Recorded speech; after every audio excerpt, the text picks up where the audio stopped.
Wonderful colors. Colors that lick your lips. Moisture with Colors by Maybelline. With moisturizers and a protective sunscreen to keep your lips very soft, very moist, very wet. And I think that's very wonderful. Moisture Whip Lipstick by Maybelline. For long-lasting colors that lick your lips. Frank. Hey, Ed. Just got back from the arraignment. Sally Decker's going to have to get her teeth straightened in the Statesville prison from now on. Good. And there'll be plenty of time to do it, too. Get something out of your mouth, Al. No, the other side. You know, Frank, there's one thing I still don't understand. Now, how did you know that the money Sally gave to Dr. Zabatsky wasn't traceable? I didn't. But neither did Sally. Sunday on Code Red, Ted faces a fireman's ultimate test of courage.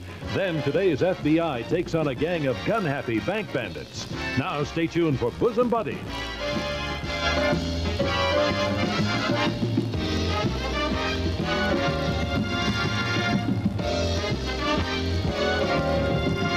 Be sure to tune in next week for another exciting story from the files of Police Squad.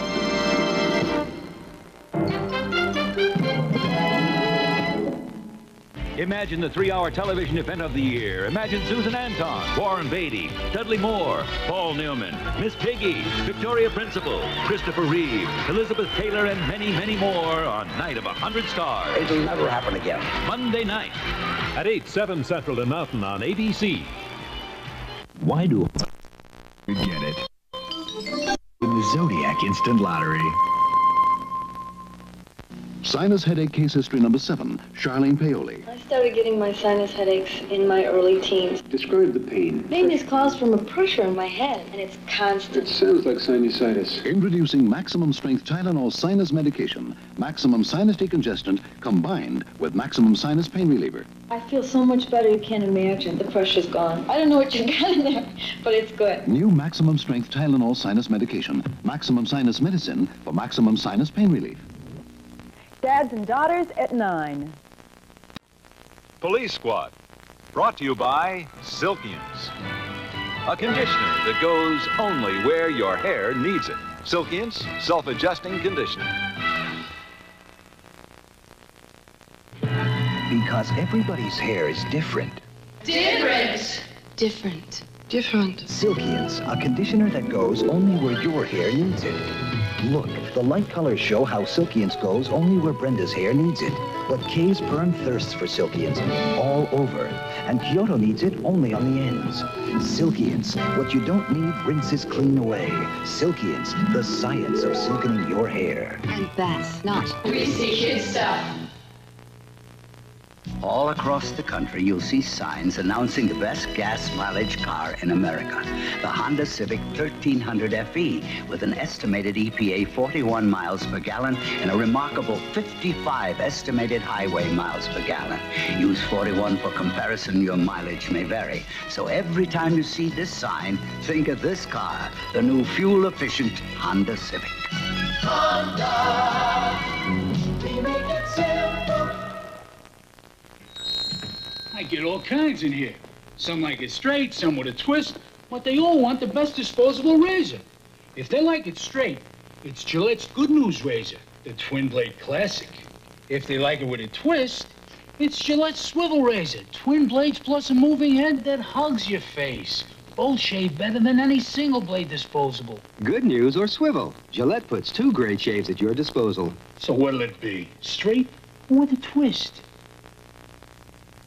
Right Guard Solid, because a man needs all the protection he can get. Right Guard Solid has an action-triggered formula, triggered to release protection when your body needs it most. So the more you sweat, the more protection you get. Right Guard Solid, action-triggered to help keep you dry and odor-free all day. Right Guard Antiperspirant Solid, the more you sweat, the more protection you get.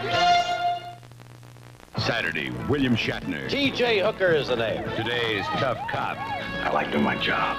Fighting for justice. There's a war going on out there on our streets. People are scared. A special 90-minute premiere. Freeze! William Shatner as T.J. Hooker. Saturday.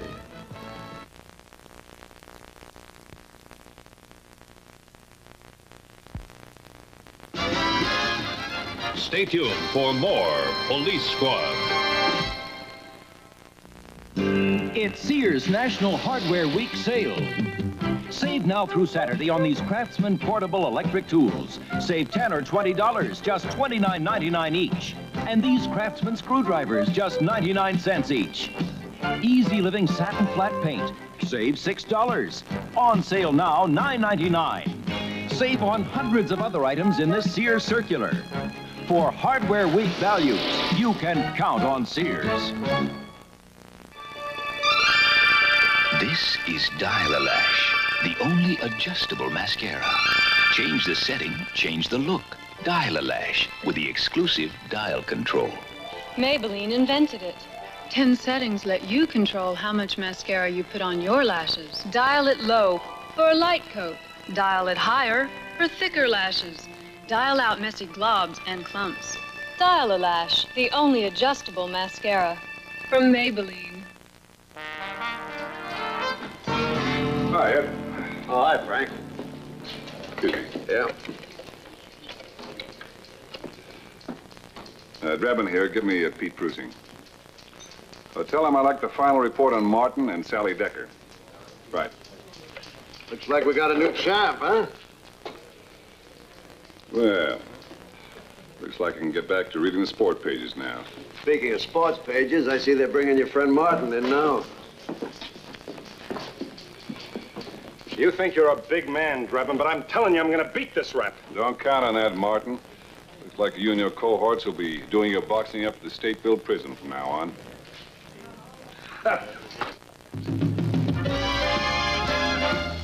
This is Joan London. Tomorrow, a special report from the Klaus von Bülow trial, and William Shatner joins us on Good Morning America. Tomorrow, a big businessman makes a move on Benson's secretary, so he comes to her rescue, followed by one of the craziest cops and robbers movies ever, Hot Stuff. Be sure to tune in next week for another exciting story from the files of Police Squad.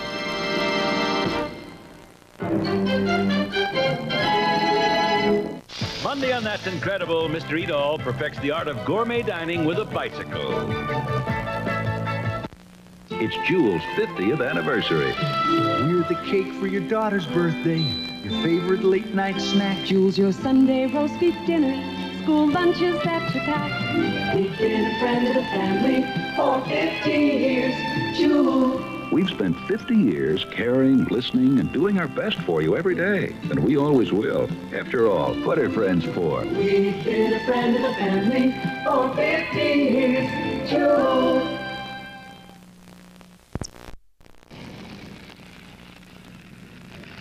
When it comes to absorbency, Viva's really a paper sponge.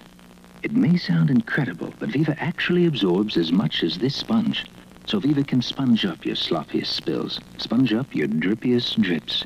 Incredibly absorbent Viva, the paper towel that's really a paper sponge. This is soft color. What's that? The kind of color I get from Preference by L'Oreal. Look, to the eye, soft color is rich, radiant, not hard or brassy. To the touch, soft color means soft, silky, luxurious hair. Soft to the eye, soft to the touch. That's the soft color of Preference by L'Oreal. It may be more expensive, but I'm worth it. The soft color of Preference by L'Oreal. Gene Kelly, Shirley MacLaine, Friday at 3. Reach deep inside you. Reach for a feeling that's right. Reach for that special something. Reach for Sprite. Reach for the lime. The taste you want is there. Reach for this great, refreshing, soft drink anywhere. Reach for Sprite. Reach for a Sprite. Wendy's introduces a new salad. Wendy's new taco salad. Wendy's new taco salad. Fresh lettuce and tomatoes, shredded cheese, crunchy taco chips, all smothered in Wendy's homemade chili. It's more than a salad, it's a meal. And after your first delicious bite of our taco salad, we know you're gonna say, Wendy's, ain't no reason to go anyplace else. Sip, sip. Contact. Sip, sip. Contact. Cover up. Tabletops. Stick up lollipops. Contact. Wrap around a favorite book. Give your shade a sunny look. Brighten up a wall that's smart. Even make a piece of art. Contact. Go from practical to whimsical with Contact brand self-adhesive plastic. Just snip, peel, and press. You can pretty up a shelf. Make a rainbow for yourself. From practical to whimsical. With Contact brand. Looky here! Now here's a McDonald's egg. We're this close to winning $500,000 in McDonald's quality game. Just complete this section. Or we could win $500,000 instantly. Yeah? Uh-huh. Or Coca-Cola, or scrambled eggs and sausage. With those fresh grade A eggs. Just think, $500,000. Why, I can redo the hen house. Come on, Earl. We're gonna win big! At McDonald's. Friday Benson takes on his insurance company. What have I been paying all these years for? Peace of mind. And then a stranger in a strange land. What does he want? Why is he here? The Phoenix, a 90-minute premiere. Tomorrow.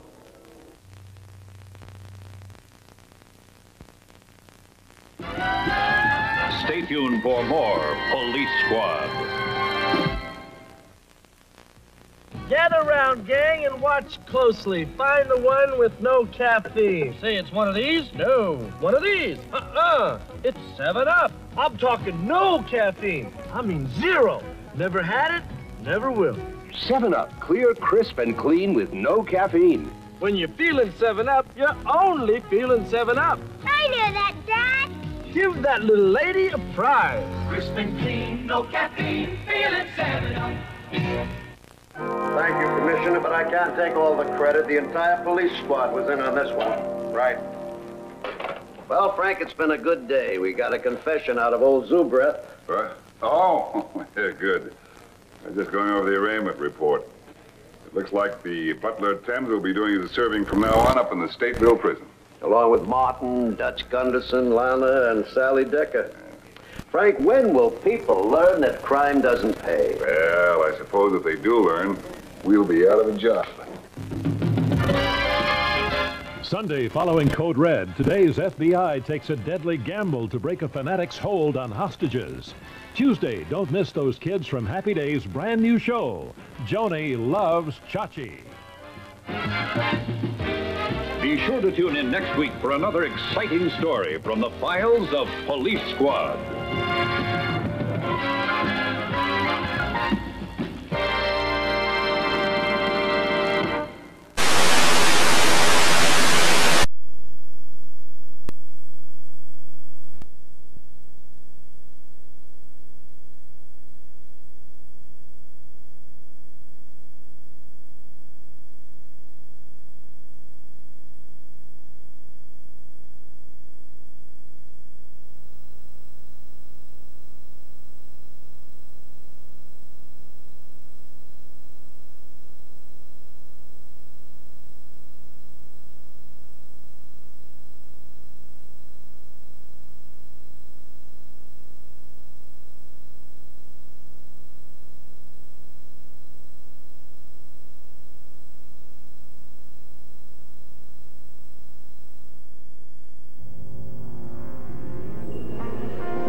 In this issue of ABC's Wide World of Flying, you'll fly across the Atlantic in a Piper Malibu with Bill Cox on his 38th crossing in a light airplane.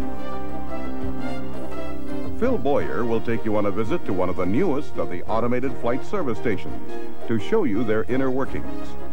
In a feature aimed at improving pilot proficiency, Captain Barry Schiff demonstrates the right way and the wrong way to execute rejected takeoffs and landings.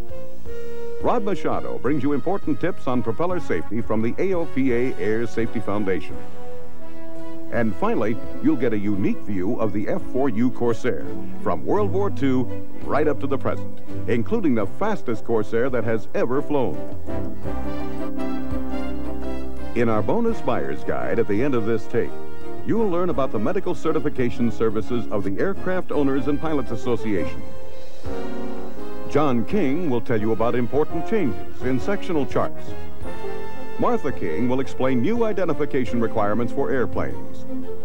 And North Star Avionics will show you some of the unique features of their advanced technology Loran. All this and more in this issue of ABC's Wide World of Flying.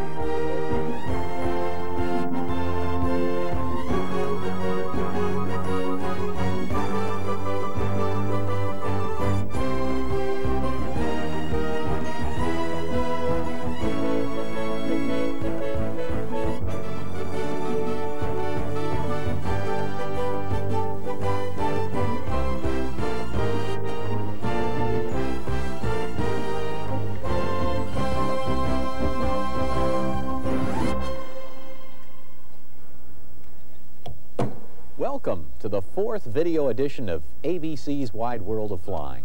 From flying across the Atlantic in a single-engine plane to a checkout in a Navy Corsair, we've got an issue packed with stories for those of you who love to fly. My commentary on this video deals with the little-known regulations that are affecting those of us who own and fly airplanes for personal transportation under Part 91 of the FARs. No, I haven't traded in my Beech Baron, but this Cessna 340 is a good illustration. Obviously, it's a twin-engine aircraft, and it contains two of almost everything. The instrument panel contains enough optional equipment to be the envy of any pilot. Now, under FAR 9130, this aircraft is not airworthy. In other words, it can't be flown if one of the two ADFs is inoperative, unless there's an approved MEL or minimum equipment list on file for this specific airplane. Now, we all know that it's a rare occasion when every little thing works on a complex airplane loaded with avionics. The catch-22 is that the FAA just isn't issuing MELs in a timely fashion to Part 91 pilots trying to comply. Now, you single-engine owners and renters shouldn't figure this doesn't affect you. The FAA General Counsel has interpreted other regulations such that inoperative equipment invalidates the airworthiness certificate of any aircraft, twin or single. As an example, AOPA cites a single-engine airplane that was grounded because a day VFR flight was about to be undertaken with a nav light out. Now, clearly, the processing and enforcement of these rules is much ado about nothing. The real issue isn't faster processing or simplifying Part 91 MELs. There's just no evidence that inoperative equipment or instruments identified by the pilot prior to takeoff has caused accidents. A new notice of proposed rulemaking that provides some relief has just closed its comment period. We don't feel that some relief is good enough when the rules are not needed at all. Writing to the FAA can still help. Just refer to the inoperative instruments or equipment rulemaking. Pressure on your local flight service district office will also assist in reinforcing the make-work nature of these rules in an already overworked system. The FAA would like to think rigid guidelines are necessary, when in reality, we pilots have a greater concern for our own safety.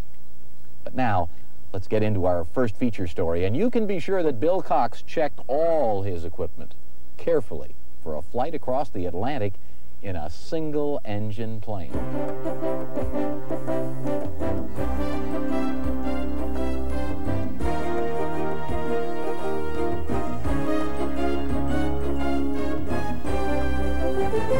You may recognize the airplane behind me from a few issues back. It's the Piper Malibu, the most sophisticated single-engine piston airplane in the world. Our story today, though, isn't on the Malibu itself. Under contract to Globe Aero of Lakeland, Florida, I'm here at Piper's Vero Beach plant to deliver this airplane across the North Atlantic, 5,000 nautical miles to Saarbrücken, West Germany. First, though, we need to fly this Malibu up to Globe's headquarters in Lakeland and have it fitted with an HF radio in Loran C for our ocean crossing. Come along with us now as we begin our 4-day delivery flight to West Germany. Certainly, if you plan to fly the ocean in a single-engine airplane, you'd be hard-pressed to find a better one than a Piper Malibu. Besides being the fastest, most expensive, and arguably most comfortable airplane on the market, its large 120-gallon fuel tanks give it excellent range, 1,500 nautical miles at economy cruise settings. Because this is a new engine, however, and low-power settings aren't a good idea for the critical first 50 hours, we'll use max cruise to help seat the rings. We'll fly faster this way, 210 knots, and burn a little more fuel, 16 gallons per hour, but we'll still realize a range of nearly 1,200 nautical miles. Globe Aero in Lakeland, Florida is the largest company in the business of moving general aviation airplanes around the world, and Globe isn't picky about destinations. They've delivered 4,000 airplanes, everything from Super Cubs to King Airs, to virtually every country in the free world. A Loran and HF radio are vital navigation and communication tools across the oceans, and here at Globe, most of the ferry airplanes are fitted with temporary antennas for the trip. Our Loran C on this trip is my Arnav R21 NMS that I've pre-programmed with all the waypoints we'll need between Lakeland and Saarbrücken. Loran will be our only precise radio navigation link over the ocean. While Brian's installing our Loran and HF for our ocean crossing, let's take a look at the survival equipment and some of the other items that it's a good idea to carry if you're going to cross the ocean. This is a 4- to 6-man life raft. You might think that's a little bit of overkill, if you pardon the expression, for one person. And the only reason for that is that a 6-man life raft is considerably more stable on the water than is a 1- or 2-man life raft. Also, it's a whole lot more comfortable if you have to spend any amount of time in it. As far as life vests are concerned, we use 2 life vests simply for the redundancy factor, so that if one of them springs a leak, has a hole in it, we've still got one to keep us afloat. And we also have a hand compass, an engineer's hand compass. This could theoretically be used for setting a course if we were trying to direct a raft after a ditching. We have a manual ELT. The aircraft is also fitted with an ELT, which is G-activated by approximately a 6G jolt. Ditching an airplane in the ocean, however, might or might not produce a 6G bump. So the aircraft ELT might not be activated by a ditching. The main items of the survival gear is right out in front. This is a Bailey immersion suit. It is theoretically good for just about any temperature water you'd care to put it in. In fact, one of the better-known ferry pilots, Peter Goldstern, was in the water for something like 19 hours just off of Reykjavik in 34-degree water about 4 years ago in December, and was picked up and was in good shape after having survived 19 hours in the water. Finally, we have something that you can't find in the North Atlantic. At least you can't find fresh in the North Atlantic, and that's water. There's salt water all around, but as you're probably aware, you can't use it. So we have 3 gallons of fresh water with us, and that's enough to keep one person going for at least a week. Our route of flight across the ocean without supplemental fuel tanks will take us from Lakeland, Florida, up the east coast to Bangor, Maine, then on over Quebec to Goose Bay, Labrador, across the Davis Strait to Narsarsuaq, Greenland, above the ice cap in the Denmark Strait to Reykjavik, Iceland, southeast toward Europe over the Norwegian Sea to Prestwick, Scotland, and finally across the North Sea and Belgium on into West Germany. Today's leg is an easy 1,250 nautical mile hop up to Bangor, Maine. After we've signed our contract, checked the necessary export paperwork to satisfy U.S. Customs and the FAA, and determined that all our emergency gear is in good shape, there's nothing left to do but fly. On this trip, we're flying without supplemental fuel, so we'll limit the longest leg to about 800 nautical miles, giving us at least a 400 nautical mile reserve. If that seems excessive, remember that there will be very few alternates where we're going. The first leg on any international delivery flight to Europe is nearly always the easiest. It's all inside the United States. There are plenty of VORs and non-directional beacons, so navigation is simple, and the East Coast is literally covered with airports in case we have a problem. We use the domestic flight north to Bangor to check out all systems and make certain the airplane is truly ready for the flight across the ocean. Here in the States, we have good access to avionics, engine, and airframe repair facilities. That won't be the case once we pass Labrador. Fortunately, the Malibu's 5.5 psi pressurization system allows us to fly high and fast with good efficiency. So our 1,200 nautical mile trip to Bangor today requires only about 5 hours.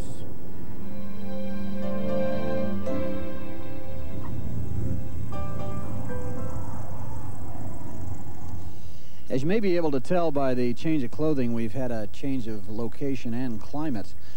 We're now about 1,250 nautical miles up the road from Lakeland in Bangor, Maine. And instead of the 100-degree high humidity that we had yesterday down in Vero Beach in Lakeland, we now have about 50 degrees up here in lovely Bangor. Our mission today is going to be a fairly short one. We have only to fly from Bangor to Goose Bay, Labrador, and that's only about 630 nautical miles up the road. But before we do that, we need to clear customs. If you're exporting an airplane as we are, you'll need to clear customs outbound. If you're taking a trip in your own airplane and plan to return, there's no need to bother with customs in leaving the U.S.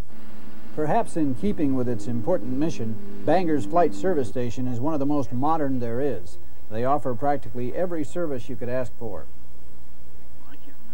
The briefers are used to dealing with requests for weather information on Canadian destinations such as Goose, Gander, and St. John's, and they often can pull up weather for Greenland and Iceland as well.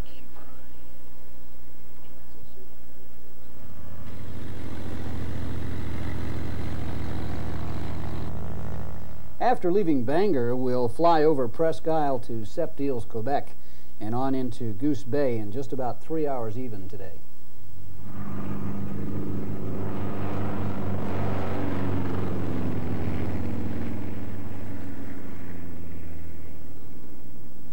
Okay, we're off of Bangor on our way to Goose Bay this morning, and unfortunately we're flying in a milk bottle here at 17,000 feet. This is somewhat predictably the weather that we might have anticipated for this time of year. We have a haze layer that runs from about 2,000 feet above the ground to about 28,000 feet today, and we can't go quite that high in the Malibu. So we're going to truck on up to 17,000 to Goose Bay. We have the controller's promise that we're going to be seeing better weather on up the road when we pass Sept-Îles, Quebec, and on into Goose Bay from there. Nobody likes ice, least of all a pilot flying the ocean. Though the Malibu we're flying today is approved for flight into known icing conditions, any encounter with ice can present some special problems if the airplane is fitted with a temporary Loran antenna, as is this one. The wire will tend to accumulate ice and vibrate. If the rate of ice accumulation isn't too great, it will build only to a certain point and then the vibration will break it loose. In very bad conditions, however, it's possible to have the antenna get so heavy that it simply breaks, and that'll be the end of your Loran reception for that leg. True to the forecaster's promise, the atmospherics are improving dramatically as we begin our descent into Goose Bay. What was solid IFR with rime icing is improving to scattered conditions. It's nice to be out of IMC. The terrain below isn't so inviting in winter, but here in late summer, the tundra and lakes of northeast Canada are truly spectacular. As we approach Goose Bay, we should note that flying in the remote regions of Canada is very similar to flying in the States. One major difference is that flight plans are mandatory. Even if the weather is good VFR, an IFR flight plan provides a hedge against the unexpected. Though the radar net doesn't quite cover all the country up to Goose, it's reassuring to know that most of the time someone is watching over you as you traverse some of the wildest country on Earth. This is Goose Bay, Labrador, on the far upper right-hand corner of the North American continent. This is a popular jumping off spot for pilots going to Europe, especially those who must take the Milk Run route through Greenland and Iceland. From here, it's only about 650 miles on over to Narsarsuaq, and then about another 730 or 740 from there to Reykjavik, Iceland. And they grade you 12 to 18 The Canadian weather briefers have to be the best, and they are. Probably because they realize how critical good weather information is over the North Atlantic. Oceanic weather briefings here in Canada are a little different from those you receive in the States. You're given a full package of weather information, including wind charts for your selected altitude, significant weather notifications of what you're liable to encounter en route, and freezing levels, a very important point in the North Atlantic. Plus, you're given terminal forecasts and current conditions for both your destination and your alternate. In our case, on our flight from Goose Bay to Narsarsuaq, Greenland, we have a left crosswind indicated on the chart at 18,000 feet of just about 30 knots. As far as significant weather is concerned, we have very little to worry about, it appears. Appears to be almost nothing between Canada and Greenland, although we do have a freezing level at approximately 5,000 feet that runs directly over Narsarsuaq. Also, you'll notice the surface freezing level is only about 100 miles north of Narsarsuaq. Our weather for Bravo Golf Bravo Whiskey, the designator for Narsarsuaq, Greenland, currently they have fog with 3/8 stratus at 300 feet and 8/8 stratus at 500 feet. However, by the time we arrive in approximately 4 hours, they're anticipating there'll be only about 2/8 stratocumulus at 5,000 feet and 5/8 altocumulus at 7,000, so the weather should be very good. Our ICAO flight plan form is also very different from its FAA equivalent. For one thing, we're required to give cum position estimate times for every fix along our route of flight, something that's not normally required on IFR flights in the States. We're not on radar and we don't have radio navigation aids to report over, so we need to give them an idea of exactly where we are. Plus, they need to have a very good idea of what type of emergency equipment we have on board with reference to rafts, life vests, that sort of thing. As you can also see, we're expecting to arrive at Bravo Golf Bravo Whiskey, our destination, in approximately 3 hours and 15 minutes. And our alternate on this flight is Bravo Golf Golf Hotel, which is Gada, Greenland, approximately 200 miles northwest of Narsarsuaq. On the chart, our trip over the Labrador Sea runs northeast out of Goose Bay to Semiatak Beacon and up the Skav Fjord on into Narsarsuaq. After a final check of our survival gear, we lift off of Goose Bay Airport and turn northeast toward Greenland.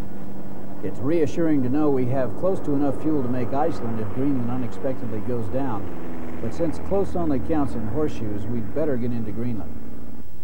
Only about 500 miles of the leg between Goose and Narsarsuaq is over water, but no matter how many times we fly the ocean, we always have a little apprehension when the last point of land passes under the wing and we leave Canada behind. Right now, if you look down below the aircraft, you can see a very typical cloud formation over the North Atlantic. And that is a very flat layer of clouds that stretches off practically to the horizon.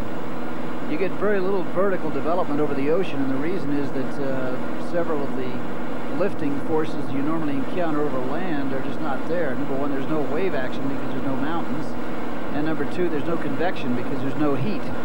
As a result, the clouds tend to be extremely flat, and they just sometimes stretch from horizon to horizon.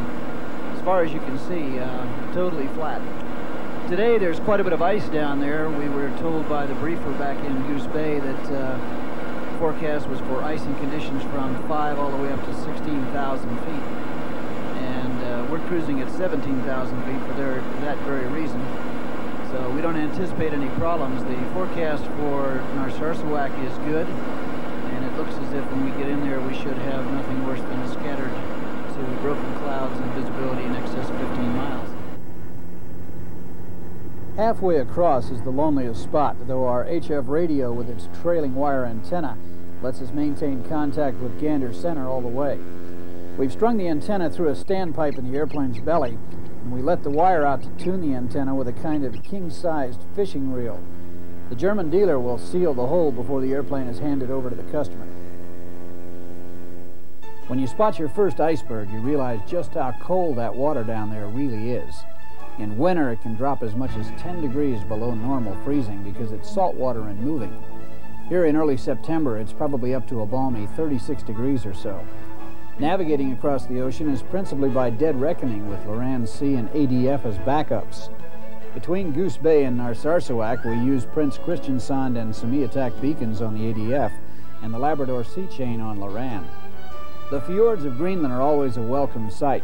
In the fall, the ice pack has moved far north, unclogging the fjords and opening the waterways for the short Arctic fishing season. The town of Narsarsuaq is about the only one you'll see on your approach to Narsarsuaq. The beautiful Skav Fjord cuts 45 miles through the coastal mountains and is the standard approach for pilots. In fact, if the weather really goes down, as it often does at this latitude, especially in winter, the up-the-fjord approach is sometimes the only method of getting in. Gadab is the standard alternate, but too often when Narsarsuaq is down and out, so is Gadab, so you'd better get into Narsarsuaq.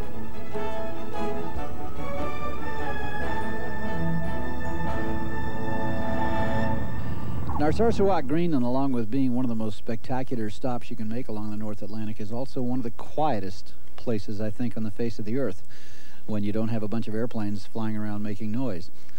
When we pulled up on the ramp here a few minutes ago, we were the only airplane on the entire airport. Since we arrived, they pulled out a Twin Otter and a helicopter that are basically going out on ice patrol to check the location of the ice pack off the coast. From here, tomorrow morning, it turns out we're going to be going on over to Reykjavik. If we were to depart right now, we'd be arriving in Reykjavik about 3 hours after dark with icing conditions and embedded thunderstorms. And most people wouldn't find that a lot of fun, me in particular. So tonight we're going to stay over here in Narsarsuaq at the fine little hotel right on the airport. And tomorrow we'll continue on over to Reykjavik and possibly on down to Prestwick, Scotland. We were lucky that Narsarsuaq was VFR today because the NDB DME approach is hardly worth considering in actual IFR conditions.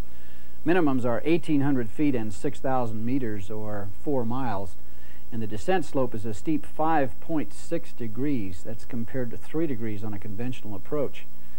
The sea level airport is completely surrounded by mountains, including a 6,000-foot peak off to the southeast, and there's a 4,600-foot peak practically right on the approach, only 15 miles from the runway.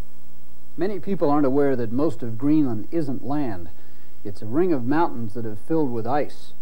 At the deepest point, northeast of Sanderstrom Fjord, at 65 degrees north latitude, it's nearly 10,000 feet of solid ice, specifically 3,038 meters. On the hop over to Reykjavik today, we'll cross the southern edge of the Greenland ice cap, about 3,000 feet high at Narsarsuaq, going on over to Reykjavik. Narsarsuaq can be an interesting airport to get out of because of its resident fog problem. The fog often moves in over the area in a very short time, and that's exactly what happened on the morning of our departure. The fog formed over the glacier to the east of the airport and threatened to shut down operations as it moved west. Instrument departures are virtually non-existent at Narsarsuaq, so we hurried off the ground, turned short to avoid the clouds, and circled up above the fog to the west of the airport.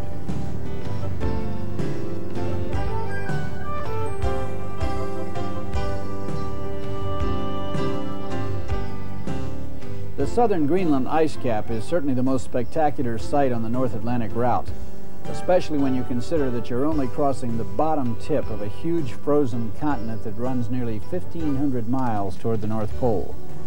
In our case, we're crossing it at 195 knots true airspeed up at 19,000 feet, and the OAT tells us that we are indeed very far north, minus 35 degrees centigrade outside. As we fly across the Denmark Strait toward Iceland, you'll notice we're monitoring 121.5 in case we or someone else gets into trouble and needs help. Iceland is a welcome island of humanity on the ocean, though the weather is probably the most changeable you'll find. The city of Reykjavik is right on the sea, an unusually colorful town with its multicolored roofs, a huge rock church that's been under construction for 60 years, free geothermal heating because of all the volcanic activity, and some of the friendliest people in the world. Most of the airlines go into the giant airbase at Keflavik, but we little guys can use the smaller Reykjavik airport that's practically right downtown. Because the winds are often strong and unpredictable, Reykjavik has runways in practically every direction and your choice of an ILS, separate localizer, and 2 NDB approaches. far as I'm concerned, Iceland has always been something of a victim of a bum rap. Perhaps it's because of the name Iceland that implies that it's some kind of a pretty horrible place. But interestingly enough, we just came over from Greenland, which is mostly ice. And here in Iceland, at least in the summer, it's mostly green. Here in the background, we have the first snow of the season, however. The weather's changing for the worse, we're told by the weather meteorologist here at the Reykjavik airport. As a result, we're going to fire back up and head straight on down to Prestwick. Our original plan had been to stop here at Reykjavik for the night because the Loftleader Hotel is a great stop. But unfortunately, the forecast is for frost and severe icing conditions, in-flight icing conditions tomorrow. So we're going to go ahead and head down to Prestwick on top of the stuff. We're going up 23,000 feet between here and Prestwick. And then tomorrow morning, we'll continue on over to Saarbrücken, Germany. From here to our revised destination of Glasgow is about 770 nautical miles, virtually all of them over water. The weather is questionable, but we plan to be on top most of the way down to Scotland anyway. Accurate fueling during ocean crossings is particularly important for obvious reasons. At Reykjavik, for example, we had an 8-gallon air bubble in the left tank, about a half hour's worth of fuel missing. If I hadn't shaken the wing to check for air, I would have taken off 8 gallons short. Though most pilots wouldn't run their reserves that tight anyway, considering the lack of alternates, you need to fly with all the fuel you can get. We leave Reykjavik behind reluctantly, as it's a great little town. There's not always a lot to do other than admire the scenery and watch it snow. But we know there's a man in Saarbrücken, West Germany, eager to see his new Malibu. And the weather could trap us here in Reykjavik for several days.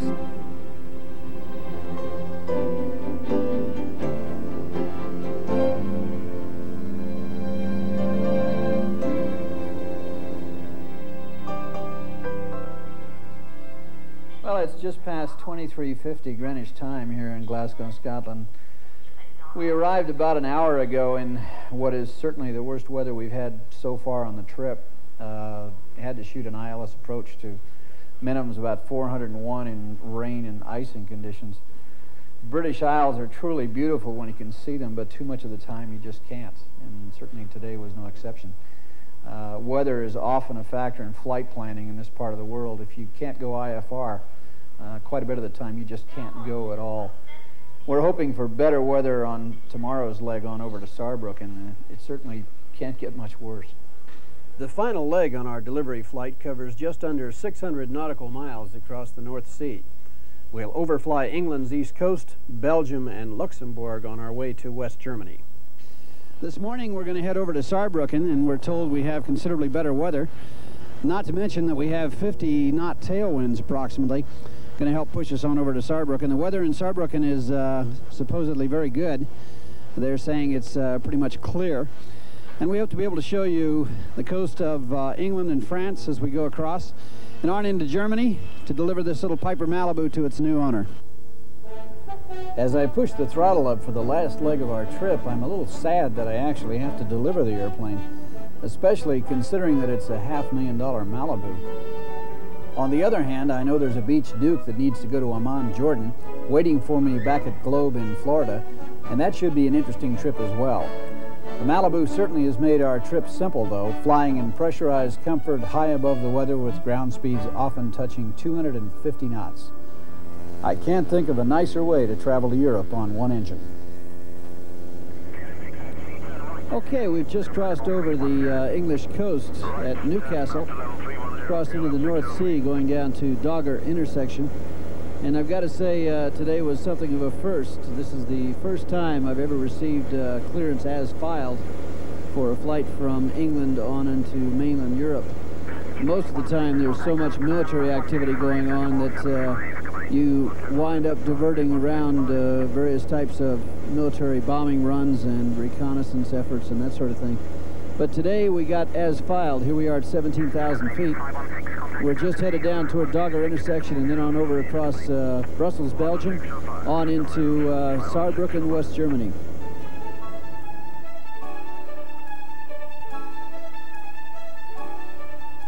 Once again, the weather isn't quite up to the forecaster's promise of clear skies. As we begin our descent over Belgium and Germany, though, The clouds part and we can see one of Europe's nuclear power plants during our approach to Saarbrücken. It's been about 4 days and 5,000 miles since we left Lakeland, Florida. We've now arrived at Saarbrücken, West Germany, after about 7 stops and a very uneventful flight.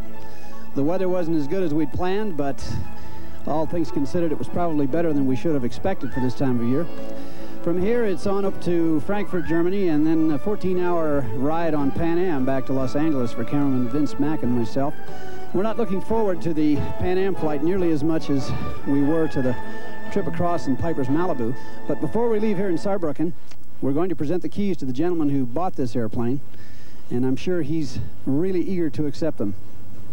And here we have a gentleman by the name of Michael Vogel and his girlfriend Birgit, and they are the happy new owners of this Malibu that we just brought all the way from Lakeland. Mr. Vogel, your keys. Thank you very much for the opportunity to ferry your airplane. Thank you. It's a very nice airplane. Our pleasure, our pleasure. International flying isn't for everyone, especially when there's an ocean involved. Flying the North Atlantic demands not only the inclination and the resources, but a willingness to live a little closer to the edge. Certainly the element of danger is minimal in today's reliable modern aircraft, but there's no question you're more at risk above the ocean than you are drifting along above the plains of Nebraska. In the last half of 1987, 6 pilots lost their lives on the North Atlantic. Still, for those pilots with a yen for adventure and an unusual flying experience, the northern route to Europe offers special rewards. If flight is made from a high-pressure area into a low-pressure area without adjusting the altimeter setting, the airplane's actual altitude would be 1. The same as the altimeter indicates, 2. Lower than indicated, or 3. Higher than indicated. The correct answer is number 2. The airplane's actual altitude would be lower than indicated by the altimeter.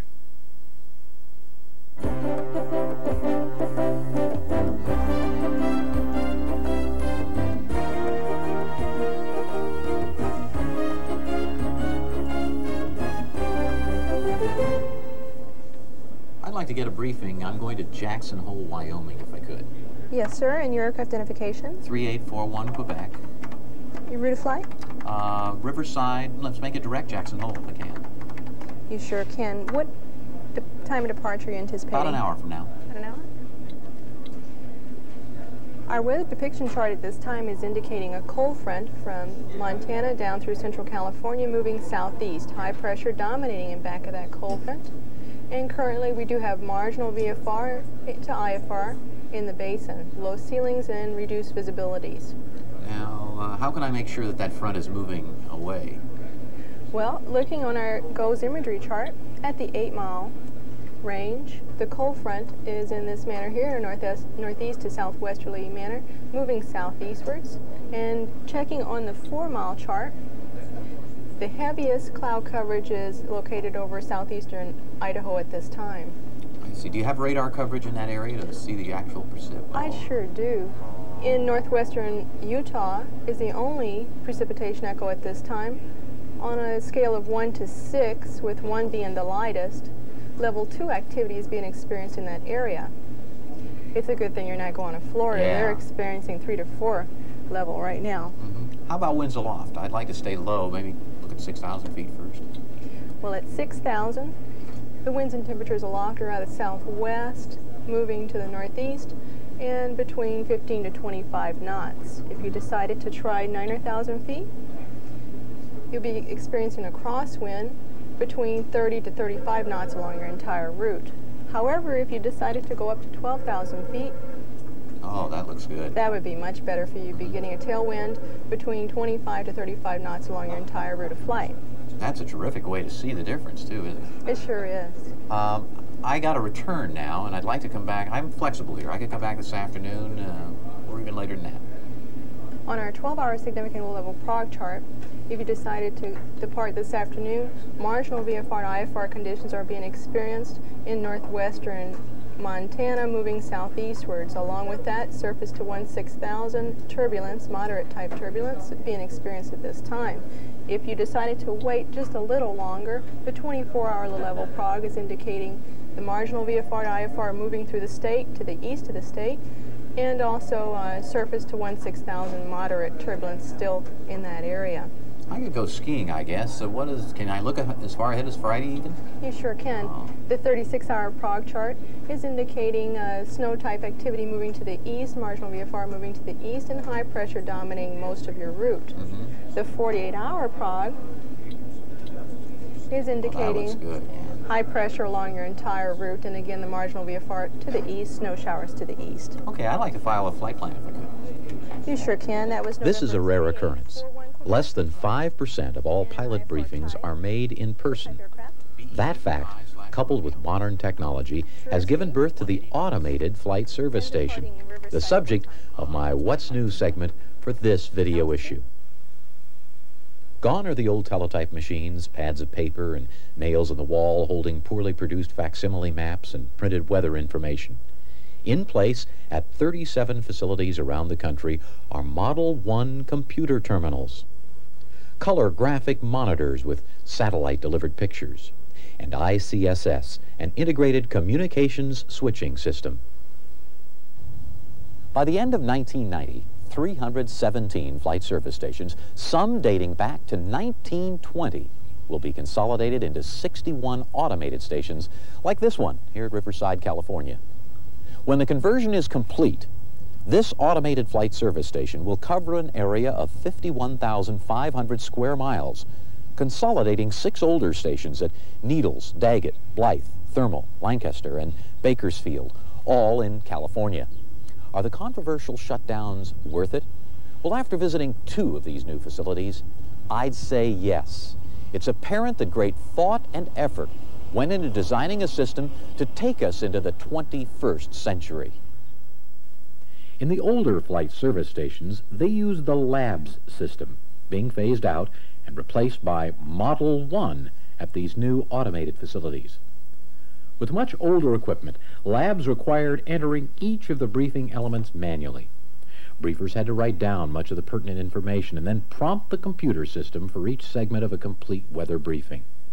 Flight plans were written out on the FAA form and then given to another specialist to input and send to the destination. The destination station would manually check for overdue airplanes. Riverside Flight Service, may I help you?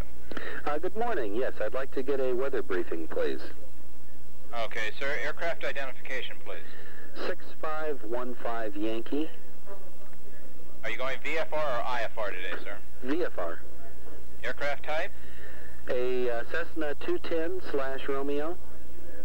Okay, sir. Where are you departing from? Riverside. At what time? 2100 Zulu. Your altitude en route? 11,500.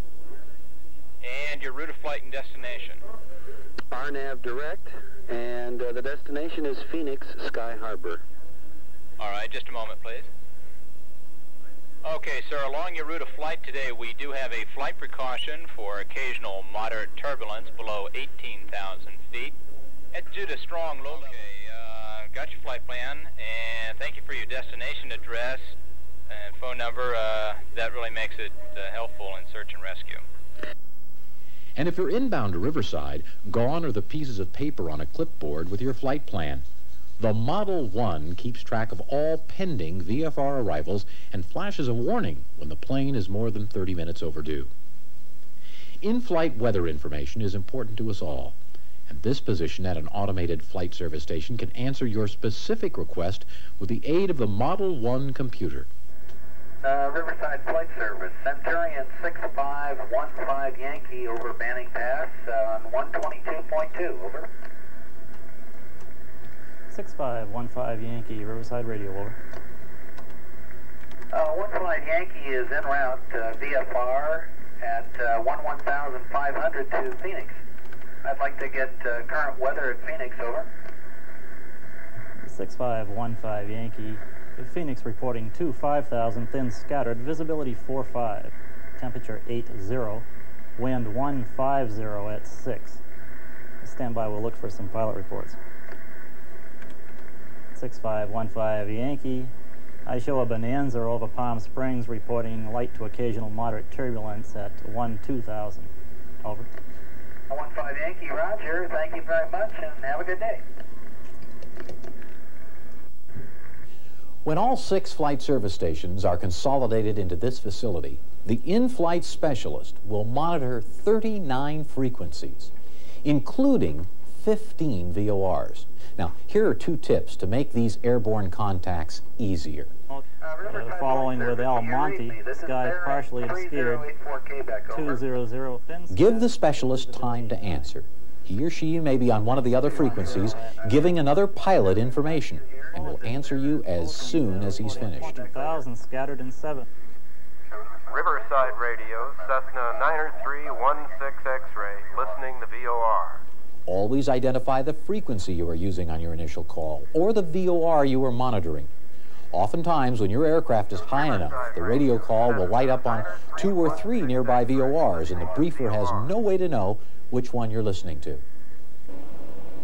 This is the machine we all love to hate, that puts our calls on hold while waiting for a briefer.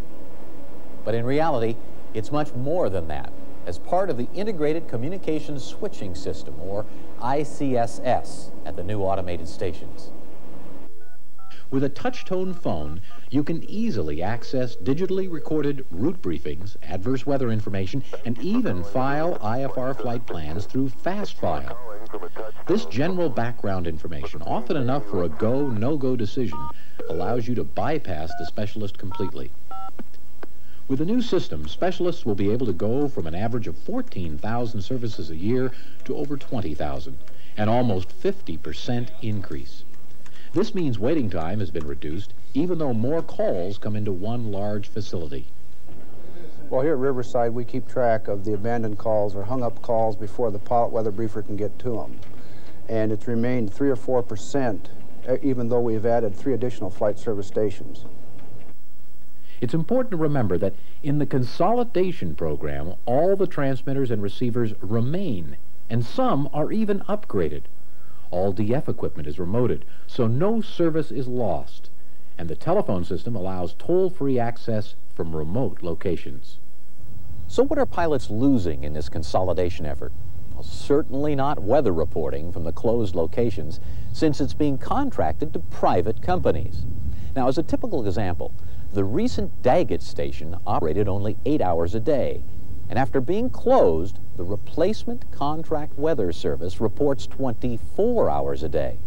And also remember that the in-flight radio calls are now answered full-time. Yes, some facilities that used to man the optional airport advisory service will be gone. In reality, however, they depended on pilots to report their position. Therefore, the similar advisories can be obtained with good, uncontrolled airport radio procedures by all of us. The Automated Flight Service Station has been designed to serve those of us with personal computers. When they reach full capacity, pilots may obtain briefings through home computers and soon file flight plans. Now, I usually end these What's New features with the cost of the product or service. In this case, the Flight Service Modernization Program will save almost $1 billion through 1995. Now, this is a big savings to the general aviation pilot, who usually absorbs a good share of these services through user taxes. Now, computers won't ever replace trained specialists in the flight service station system, but it looks like they sure will make their work and ours a whole lot more efficient. The landing speed, in terms of true airspeed for a particular weight and configuration of the aircraft, will 1. Increase as relative humidity is decreased, 2. Increase as altitude is increased, or 3. Decrease as atmospheric pressure is decreased.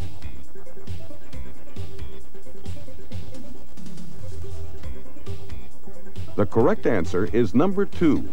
The true airspeed of the aircraft landing will increase as altitude is increased.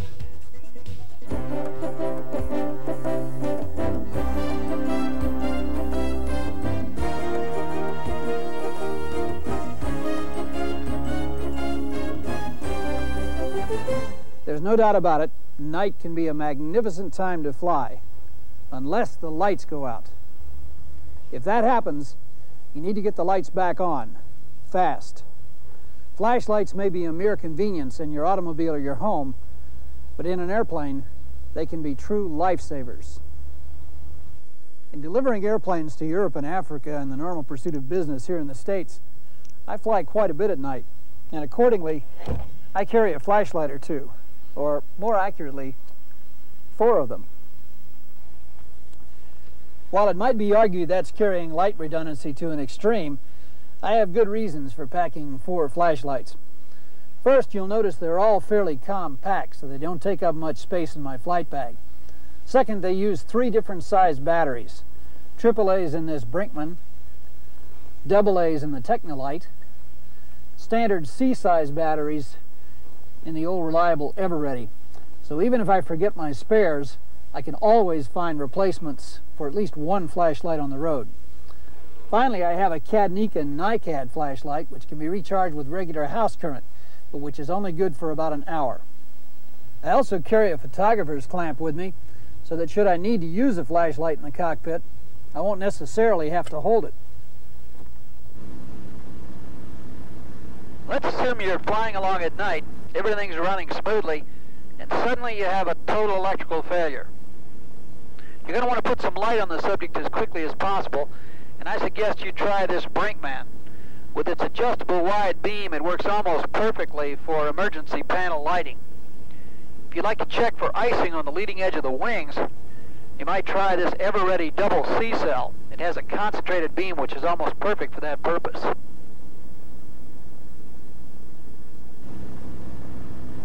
Night is a magnificent time to fly, possessed of a beauty all its own. Just remember that total, unexpected darkness in the cockpit can do a lot more than ruin your evening.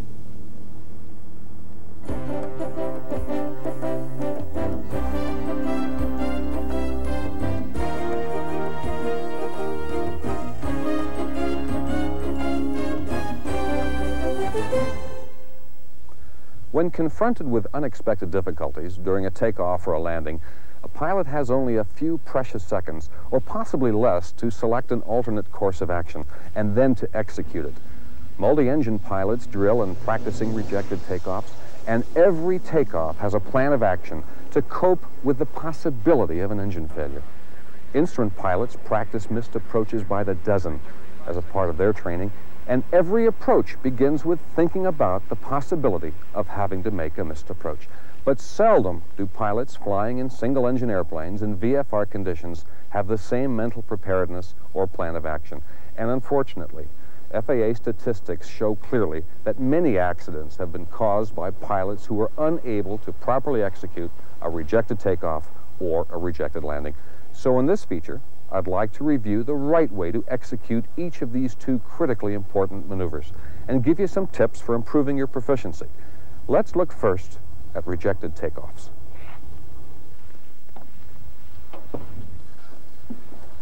Complacency is a prime cause of departure accidents. The takeoff seems to be such a simple procedure that pilots anticipate little or no difficulty with it. And it's this complacent mindset that is so dangerous. Studies have shown that pilots do not take immediate action when they encounter a problem because they are unprepared to abort the takeoff. When you apply power, you probably anticipate that you're going to make a normal takeoff and a normal departure. But you should be equally prepared to abort the takeoff should it become necessary. Come on, let's fire up the engine and see how a typically complacent pilot might handle an aborted takeoff.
Now let's find out how much better we can do with more efficient techniques. Preparation for an aborted takeoff begins before you taxi onto the runway. It requires that you adopt the proper mental set, and you should review the items that might cause you to have to make an abort. For example, engine roughness, any unusual noise or smell, a strange vibration, something you're not accustomed to, or perhaps you might not have the normal amount of acceleration, or you might be having difficulty with directional control. These or anything else that might go wrong during a takeoff warrants an immediate abort. The idea, however, is to remain alert, be ready for that abort at all times, and take action while there's still time to do so safely. Kernville Unicom, this is Piper 28416, taxiing onto runway 17 for departure. And since the proficient pilot is always anticipating the possibility of an aborted takeoff, it makes sense to use all of the runway. Like the old saying goes, the runway behind you does no good whatsoever.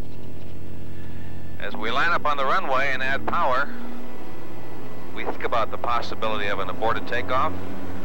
We're ready for an abort should it be necessary.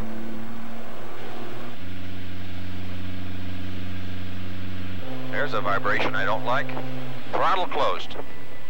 The first step involves retarding the throttle right now, without hesitation. Any delay in throttle retardation eats up valuable runway that you might not be able to afford. Simultaneously apply maximum braking. Many pilots wait until the throttle is closed before applying the brakes, but this delay consumes excessive runway distance. Instead, retard the throttle and apply the brakes simultaneously. Retract the flaps. The third step involves retracting the flaps. This has the effect of reducing the amount of lift being generated by the wing, which places more aircraft weight directly on the main wheels. And this, of course, increases braking effectiveness. One must be very careful, however, not to raise the landing gear instead of the flaps. Otherwise, you might come to a very sudden stop. Back pressure on the control yoke.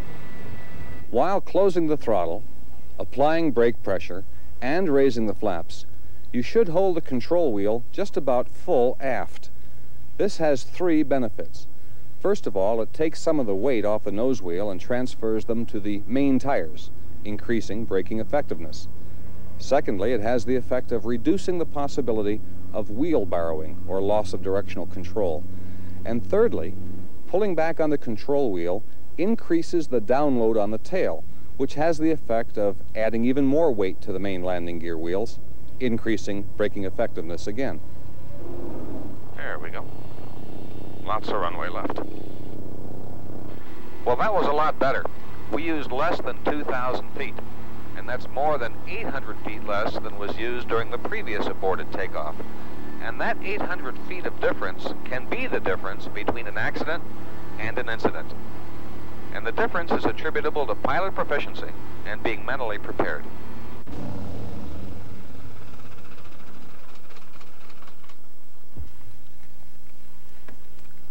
Incidentally, to see if a runway is long enough to allow you to accelerate to rotation speed and then to abort the takeoff, simply add the normal takeoff distance of your airplane to the anticipated landing distance. The abort itself can usually be performed in less than the landing distance. For example, in this Piper Arrow, I would anticipate a takeoff roll at this weight, density, altitude, and wind of about 1,800 feet. A landing under these same conditions should require 680 feet.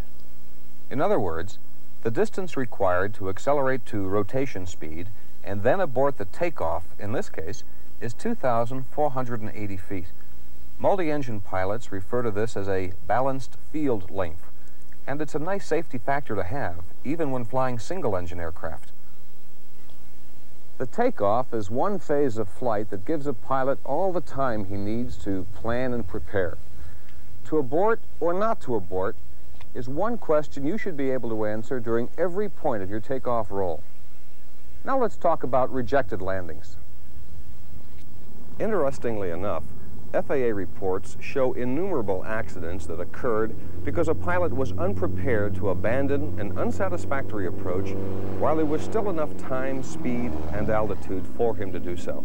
And the more experience a pilot has, the more likely he is to be a victim of what is called landing expectancy. He expects to land every time. Years of successful landings reinforce that belief. The solution? First of all, complete the before landing checklist early in the game. This includes selecting the fullest tank, properly adjusting the mixture, lowering the landing gear, turning on the auxiliary fuel pump, and setting the propeller to maximum RPM. The last item on the checklist is to get your attitude adjusted. Be prepared to pull up and go around if anything seems to be wrong. Numerous accidents occur every year because the pilot took the correct action, but after it was too late to do so safely. If any unsatisfactory condition develops that could adversely affect the approach or the landing, make the decision to pull up immediately and reject the landing.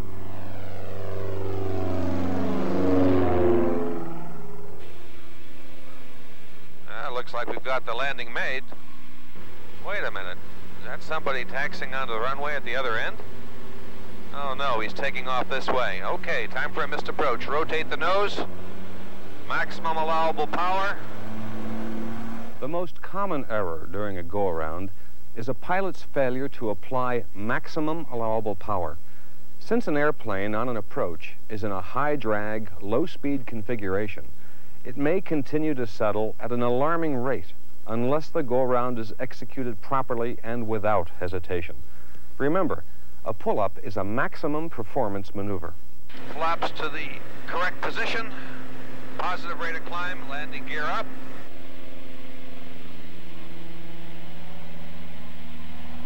Safe altitude, safe airspeed.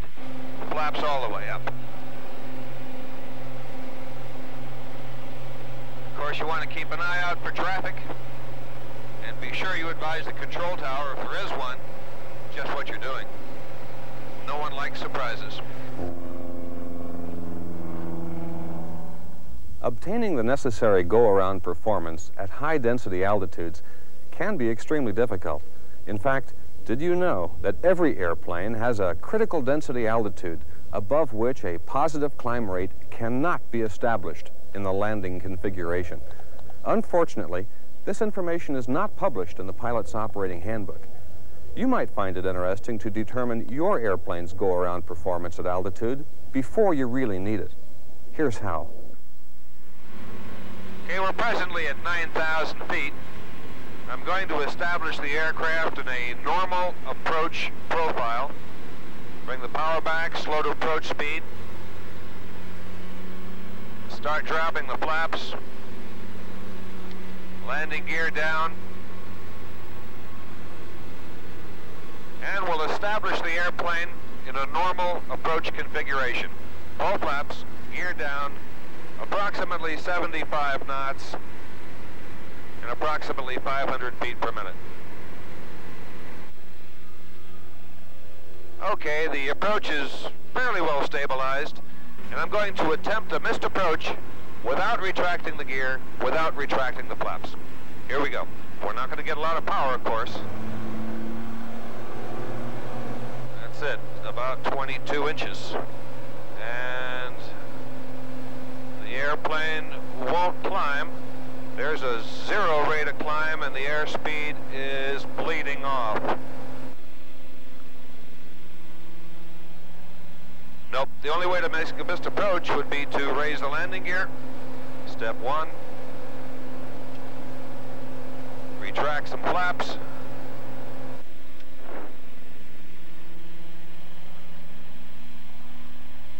Now you'll notice the airplane will slowly begin to climb. A missed approach at high density altitudes is not something you want to have to rely on.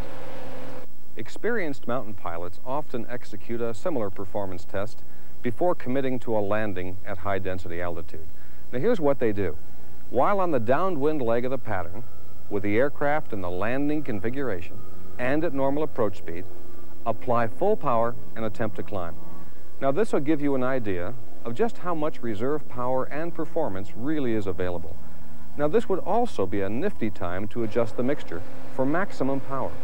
In this way, if a pull-up does become necessary, the engine will be able to give you all it's got. If the simulated pull-up at pattern altitude is marginal or impossible, consider approaching with less than full flaps. Don't lower the flaps all the way until the field is made and you're prepared to commit to a landing. A pull-up is much safer with partial flaps than with the flaps all the way down, and the difference in stall speed protection is hardly worth mentioning. Properly rejecting an unsatisfactory takeoff or landing can save your life. Be prepared to abort every takeoff, to reject every landing. Make the decision as early as possible and execute that decision with maximum performance. Be certain that you control the airplane. Don't let it control you. If the angle of bank were held constant and airspeed varied, the load factor would 1. Vary depending on the rate of turn, 2. Vary with speed increase or decrease, or 3. Remain constant. The correct answer is number 3. The load factor remains constant even when airspeed is varied.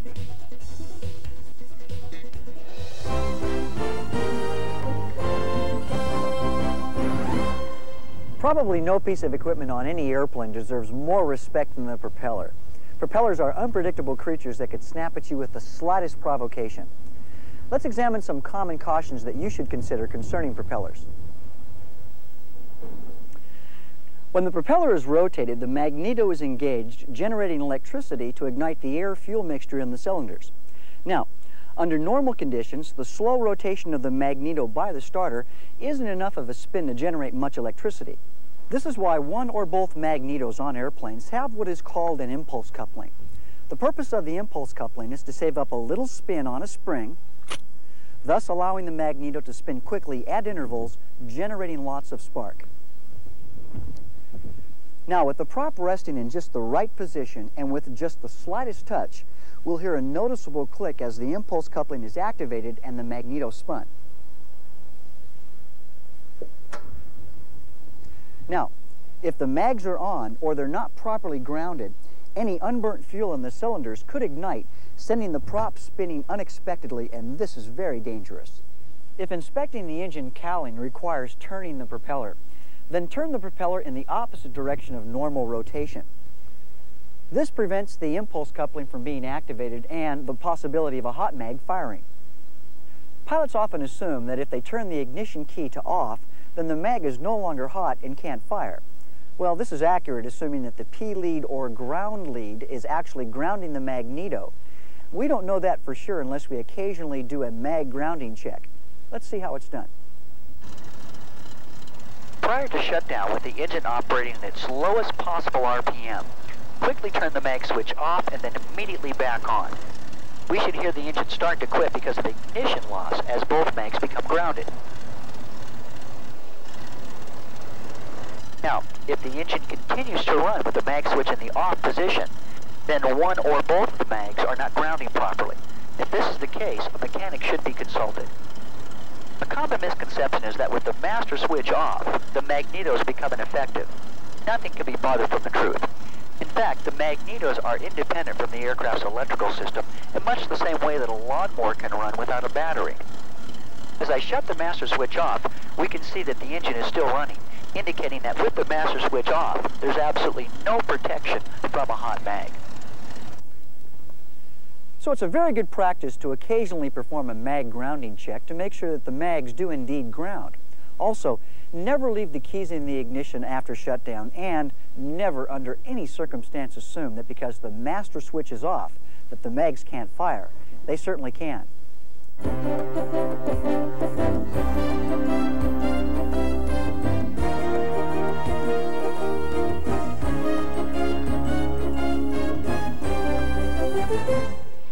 The Corsair is the last piston engine fighter produced by the United States.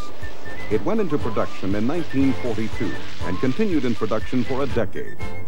The F4U-1A seen here is regarded as the most aesthetically pleasing of the bent wing series. Powered by a 2,000 horsepower 18-cylinder radial engine, the F4U is capable of a top speed of about 420 miles an hour at 20,000 feet. Normal cruise is about 180 miles an hour with an untanked range of 1,000 miles. Maximum rate of climb is almost 3,000 feet per minute, and the surface ceiling is over 36,000 feet. With 6 50 caliber machine guns, extensive armor, and excellent aerobatic capability, the Corsair was a formidable aerial weapon. It was also an excellent dive bomber, with the doors on the main gear designed to serve as dive brakes. Note that the tail wheel is retracted in the dive configuration. The accuracy of the Corsair as a dive bomber was only about 7% less than that of the Douglas Dauntless, which was specifically designed for the role. Early Corsairs suffered from a dangerous bouncing problem in carrier landings, and several pilots were killed in accidents. The problem was tamed by modifying the landing gear strut to give a longer, softer stroke, but not before the Navy planners had made up their minds that the Corsair should be land-based. In 1943, the first combat Corsair squadrons were deployed in the South Pacific Islands. American pilots were no longer limited to the tactics of the slower early fighters. The Corsair gave them the opportunity to engage Japanese Zeros with confidence. First time I saw the Corsair was overseas, and it was at Guadalcanal in Solomons. And of course I loved it because I knew it was going to replace our old Grumman Wildcats. And it had a superior rate of climb to the famous Zero, which the old Wildcats surely didn't. And it was much faster than the Zero. And of course we always did have a little more firepower than they did, so that gave us pretty much 3 good eggs in the basket. Of course you never could turn with them because they were such a light plane. I think without a doubt it saved my life because I got cornered a few times there and was able to, with the excess speed and whatnot, to maneuver my way out of combined trouble. In 1944, Corsairs finally got their chance at shipboard service to provide additional protection against the kamikaze threat. They proved themselves to be the best carrier-based fighters of the war. And at war's end, the final tally, over 2,100 Japanese aircraft shot down in flight, for a loss in combat of only 190 F4Us, better than an 11-to-1 kill ratio. The Corsair remained in production through the early jet age and saw extensive service in the Korean War, where it was adapted to a wide variety of missions, from dive bombing to night reconnaissance. It could carry the load. It could get the job done. Today, only a handful of Corsairs are left, and the Planes of Fame Museum in Chino, California has 2 of the best. A fully restored F4U flown by Steve Hinton, and the fastest Corsair in the world, the Super Corsair, flown by Johnny Maloney. Our reporter, Corky Fornoff, is also a Corsair pilot and brings you this close-up look. This is the F4U-1 Corsair, the first fighter the United States had that would exceed 400 miles an hour in level flight. The airplane had many unique names. Some people call it the U-Bird because of the gull wing effect. Most of the pilots called it the hose nose because when they sat in the cockpit and looked down the long nose, it looked like a piece of long hose.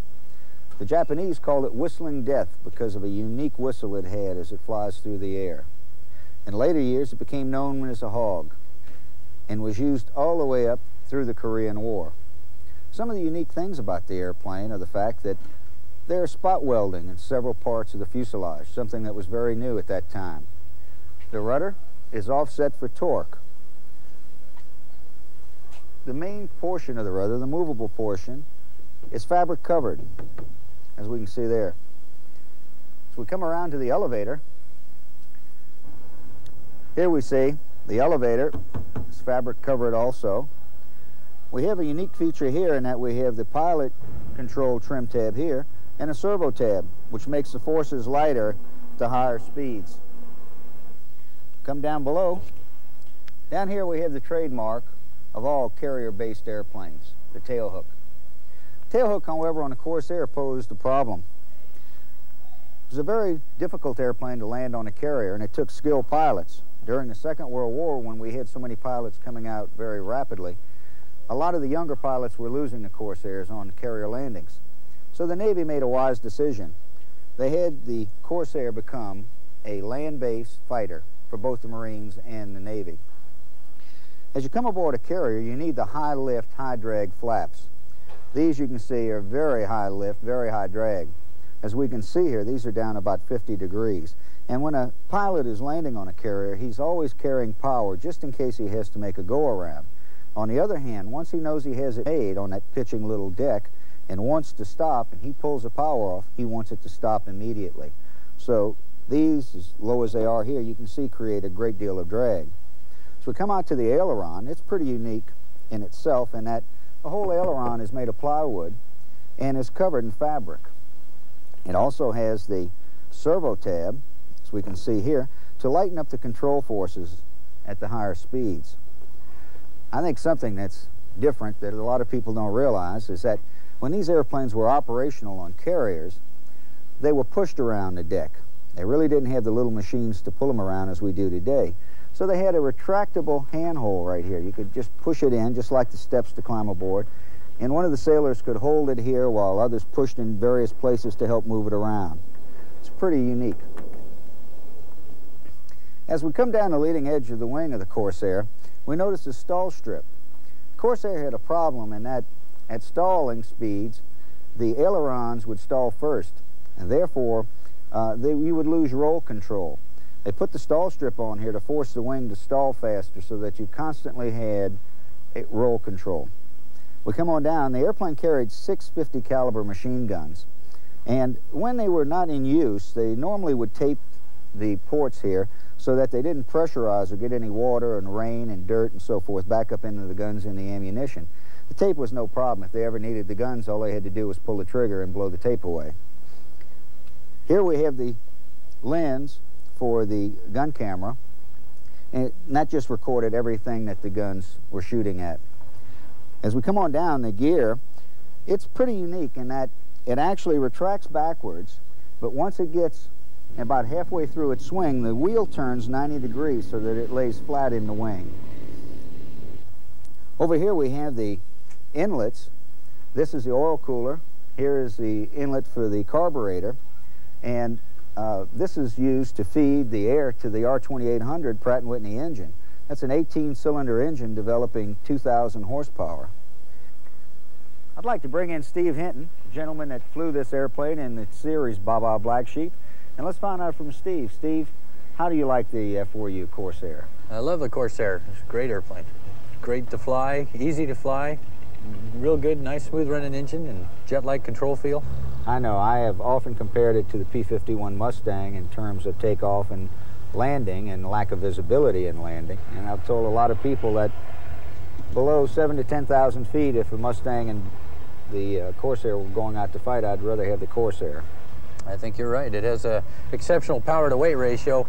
I can't speak for a military Corsair. I could speak for civilian eyes like this, where the airplane is lightweight, below 9,000 pounds, and you have 2,000 horsepower engine. It really makes quite a difference when you're keeping your speed up in a turn and all. Well, I'll tell you, how about a cockpit checkout? Okay, let's go. Okay, Corky, over here on the left, this is the tailwheel lock handle. And the tailwheel on this airplane locks just straight away as you line up on the runway. You lock it, and it just holds it into position. Okay, rudder trim. We use 6 degrees right rudder for takeoff, just to offset the engine torque. Elevator trim we set on neutral. That's that little mark right there. Aileron trim we put on 0 for takeoff. The book says right wing down for takeoff, but it actually works better with 0 aileron trim for takeoff on the Corsair. Okay, you have your fuel selector. You have 236 gallons of fuel in the main tank, and it's nothing more than an on or an off. Next to it over here is the emergency hand pump. In case you lose, break a hydraulic line or you lose your fluid, you can still operate your flaps or landing gear with the emergency hand pump here, and just operate it back and forth. Okay, throttle quadrant, standard Navy issue, the manifold pressure lever throttle right up here. Engine's good to 52 inches. Full throttle, 42 inches being max continuous power, and we like to climb it at 38 inches, and we like to cruise between 30 and 33 inches. Mixture control, Use auto lean for cruise, auto rich for takeoff and climb. Idle cutoff all the way back. Over here is the supercharger handle. Two-stage, two-speed supercharger in the engine, so we operate the engine in neutral unless we reach an altitude where we're operating at full throttle. We can't get the desired manifold pressure, then we reduce throttle and shift it into the next ratio gear to get the manifold pressure back up. Prop panel's way down here, and 2700 being max and 1100 being minimum RPM on the quadrant. We like to operate the engine at 2700 for takeoff, 2300 to climb, and between 2100 and 1600 RPM for cruise operations. Now, there's a vibration zone in the engine. The propeller engine combination gives you a pretty stiff vibration between 1700 RPM and 2000 RPM. It shakes enough to where you think there's something wrong with the airplane, but as you're reducing power and you go through that range and you get back to 1650 or 1600, it's just smooth as glass down there. Okay, the wing flap panel located right here, flaps down, flaps up. And if you can see these little increments here, you could select 10 degrees flaps, 20 degrees flaps, 30 degrees flaps. Okay, your mag switch over here. Just standard mag switch. You have both left and right mags. Your landing gear position indicators, and they're direct cables that are hooked right to the gear, so you can tell the position of the landing gear going up and down. This is the gear handle, gear down and up. We don't want to put it up on the ground, obviously. Okay, as you can see, Corky, we've changed the instrumentation in the radios to make it a little more practical for our general aviation use. The airspeed indicator, the way this airplane's configured, we're looking at about 68 knots in a dirty configuration to stall. Normal approach, we fly at about 90 knots. We cross the fence around 90 knots. Our landing gear extension speed is 200 knots, and the airplane normally will cruise at about 210, 215 knots indicated at about a 70, 75 gallon an hour cruise. Okay, over on the right side, Corky, we got the engine instruments. They're all laid out right here for a quick look at. Manifold pressure, RPM, cylinder head temperature, then your little instruments, oil pressure, oil temperature, and fuel pressure. It's a 2,000 horsepower R2800 engine, and takeoff power being 52 inches and 2,700 RPM. We're limited that for 5 minutes at 2,000 horsepower.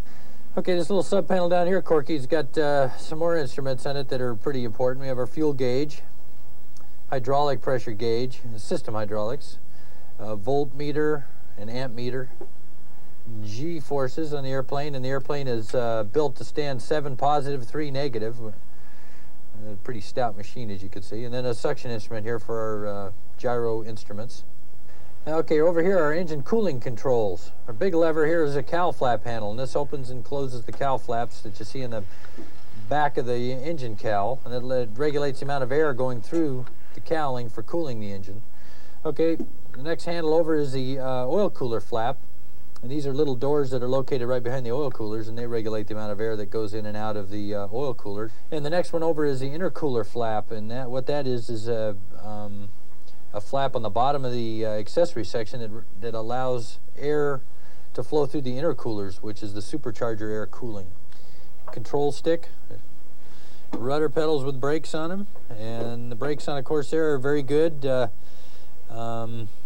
This particular version of the Corsair has a rather funny geometry in the rudder pedals, which you'll probably feel when you're pushing the pedals around. The brake changes height all the time, so it takes a little getting used to, but after a few flights in the airplane, you get pretty confident in it, and it really handles great.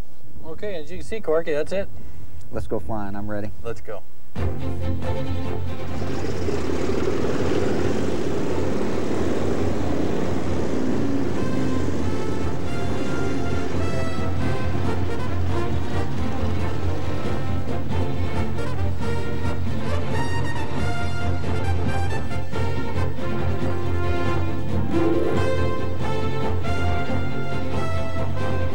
Takeoff, I use 52 inches and 2,700 RPM. Really, you just line it up, lock the tail wheel, and launch. Corsair accelerates very quickly and breaks ground in usually less than 1,000 feet with our typical light load.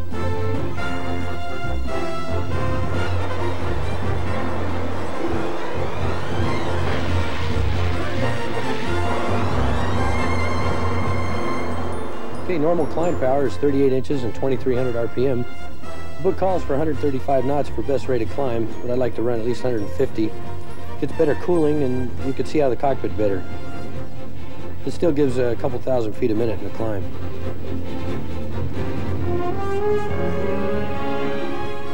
If I'm in a hurry, I usually run about 32 inches and 2,050 RPM. It gives me about 210 knots indicated, and the engine burns about 75 to 80 gallons of fuel an hour. If you bring it back to 30 inches and 1,600 RPM, it still indicates about 185 knots, and the fuel consumption is down to about 60 gallons. At that power setting, the engine runs very smooth.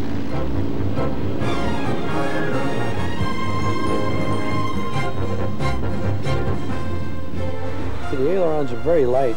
180 to 220 knots is about the right speed for a roll. You want to be at least 200 knots for a loop with climb power, and 250 knots works good for Immelmans and Cuban 8s.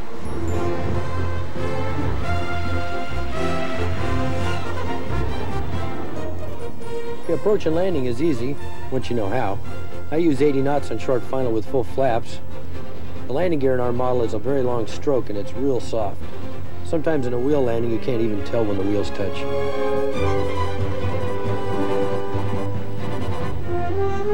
Ground control can be a little tricky. It takes big rudder movements for directional control. P-51 pilots and Hellcat pilots have a pretty big surprise in this area. I can understand why the Navy had a problem with this bird when it was first introduced. It takes longer to learn than some of the other warbirds, but it's still a great airplane. The fastest Corsair in the world is this Reno Racer, built by fighter rebuilders in Chino, California. This much modified airplane won first place in 1985 with a speed on the closed course of 438 miles per hour. This Super Corsair belongs to fighter rebuilders and is today flown by John Maloney. Well, Corky, particularly with this Corsair, we started off with a bigger engine, which is mainly the biggest modification we did to the airplane, and for horsepower reasons and for speed, we put a 4360 engine in it. It's capable of 4,000 horsepower on the power plant side of that, and then on the airframe side of that, we put clipped the wings approximately 4 feet aside, and which gives us a smaller funnel area. And tucking in an engine in, we put a B-26 cowling on there for a really tight, very tight, small funnel area. We lightened it up quite a bit, and we put a Aero Products propeller off a Skyraider on it with a nose case off a C97, so we can get the right speed for the propeller to turn for the RPM we're running on the engine. At Reno 87, the Super Corsair finished fourth in the gold race. Fast, reliable, and a real crowd pleaser. The Corsairs live on, loved and admired. These are wonderful airplanes, an important part of our heritage, as are the men who flew them. Oh, it was after a regular dogfight, and I saw a guy down below me quite low, Japanese Zero, and so I thought I'd scoot down and surprise him. And I was the guy that got surprised. There were about 4 of them there that had me boxed in, and only a tiny little cloud that I tried to duck in at 3,000 feet. Every time I'd come out one side, another one would corner me and nail me. And I got so thirsty doing this that I took off my canteen and started drinking water through all these motions.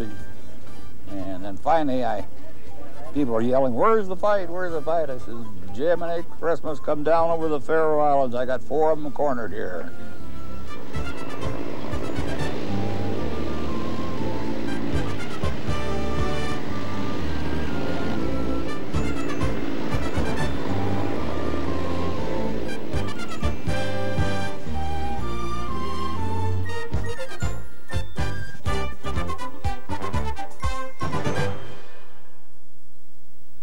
I personally hope you've enjoyed this 4th video issue of ABC's Wide World of Flying.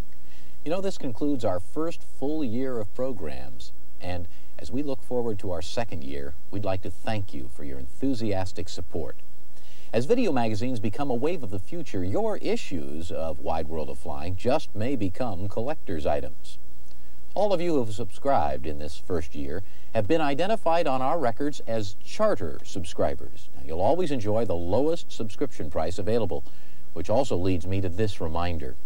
Attached to this tape is your renewal order. Please return it right away to assure the uninterrupted enjoyment of your subscription. And note also that we're accepting 2-year subscriptions, which assure you a locked-in rate to protect you against future price increases. And as an added bonus, your subscription also includes our brand new newsletter, which you'll receive 4 times a year in between video issues. Looking ahead to our next edition, you'll go behind the scenes in Hollywood to see one of the most exciting flying jobs around, flying camera ship for film and television production. You'll learn about the different camera mount systems, helicopters used, and you'll go along on a typical production set.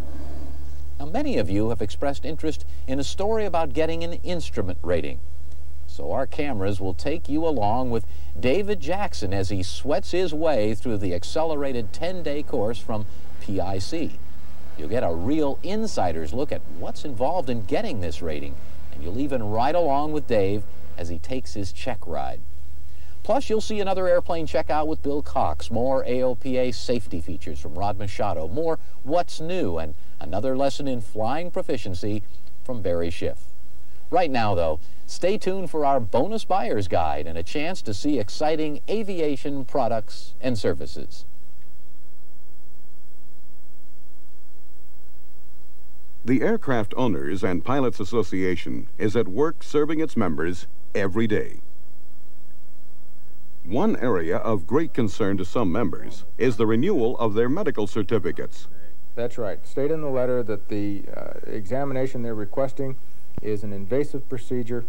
It is not indicated from your doctor's perspective, and that you're requesting reconsideration of this request by the Federal Air Surgeon's Office in Washington, D.C.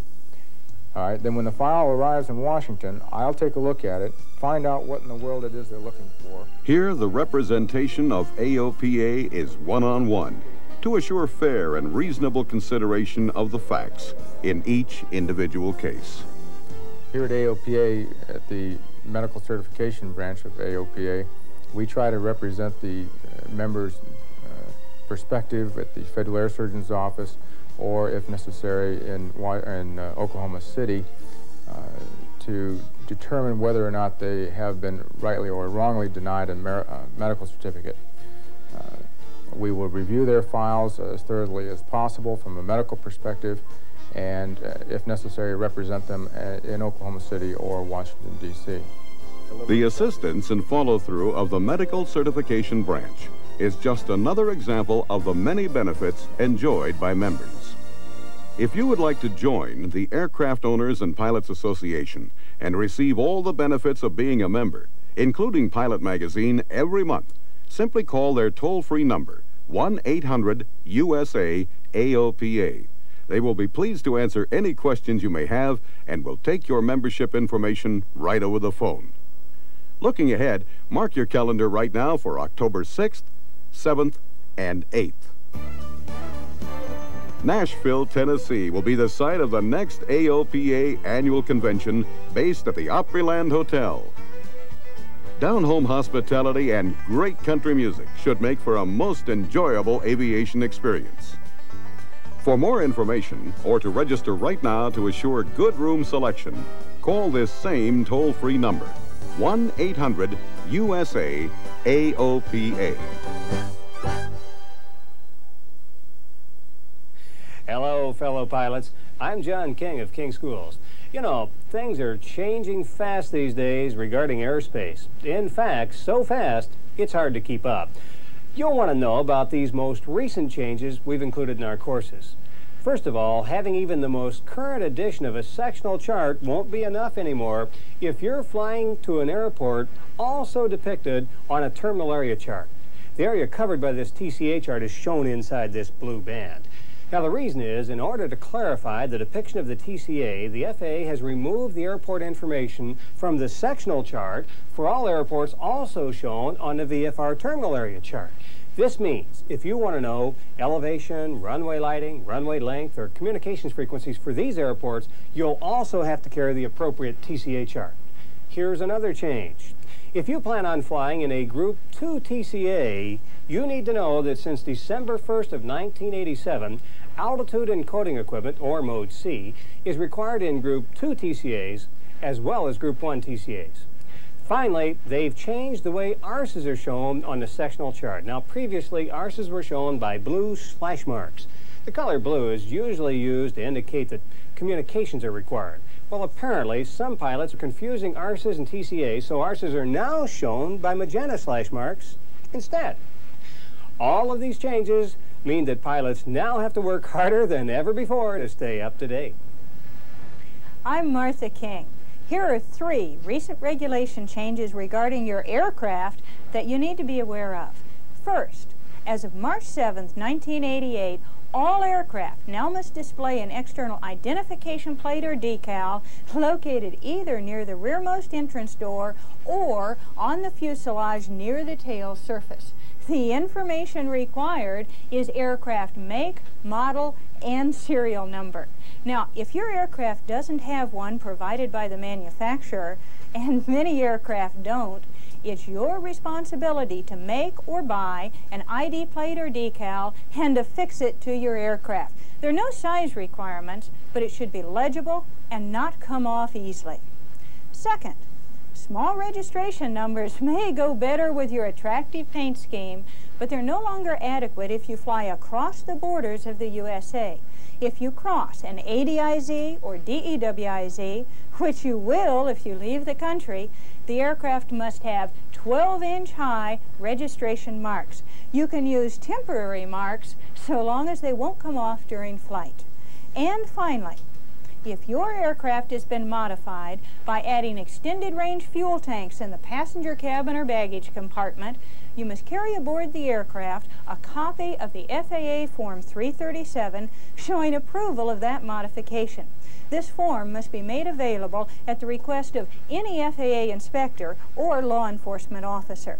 And remember, even if you're just renting or borrowing an aircraft, as the pilot in command, you are responsible for ensuring that the aircraft you're flying meets these new regulations.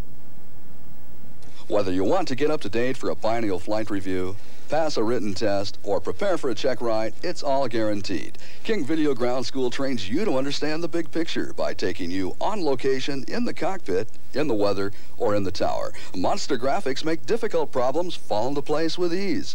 Private Pilot magazine says the student who follows John King's lecture, graphics, and numerous sample problems will have an excellent understanding of the subject. Plane and Pilot News says our evaluation panel found the King Accelerated Ground School tapes, in their opinion, to be the best offered. Here's what students say. This is Patty Wagstaff and her Pitts S1 Special. I've taken 2 King Ground School courses. My sister's taken a couple, and my husband's taken probably 3 or 4. And every one of them has been really successful and really fantastic. And we've all done great on them, too. We've gotten really high scores and can attribute it all to John and Martha and to King Accelerated Ground Schools. Hi, my name's Rick Gillette. I used the King Home Video course to obtain a 96 on my instrument instructor written exam. I couldn't have done it without King. I took the King Private Ground School course. I thought it was a very concise and thorough course, and it gave me everything I needed to pass the FAA written with a score of 88. It raised my level of competency quite a bit. I did get a 92 on my private test, and I got a 98 on my IFR test, and I feel really, really proud. And I find that they're very easy to follow, and being able to rewind them and review makes it even more easy. The newest King course, 101 Ways to be a Better, Safer Pilot, is a course every pilot will benefit from. You'll learn rules of thumb, how to predict local weather conditions, how to avoid being deceived by optical illusions in flight, how to avoid mechanical problems in flight, how to communicate on the radio with ease, and much, much more. The special introductory price is just $99 for 4 hours of practical learning. King VFR and IFR Updater courses are a great way to prepare for a biennial flight review or just get current again. Each is $99 for 4 hours of informative video. King written exam courses include at least 5 2-hour videotapes, a course book, 3 practice exams with answers and detailed explanations, plus your exam sign-off. Exam courses for only $199 are Instrument, Commercial, Flight Instructor, Instrument Instructor, ATP, and Flight Engineer. The private course is only $149. King Flight Test courses show you how to ace your private, commercial, or IFR flight test. An actual FAA examiner tells what he expects of you, and your instructor shows you how to demonstrate your knowledge on the ground and in the air.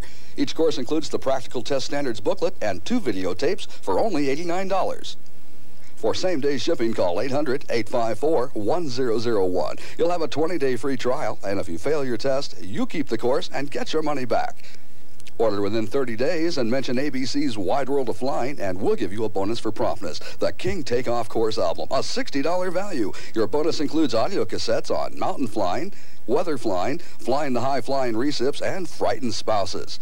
To get your bonus for promptness and your King course, call 800-854-1001 now.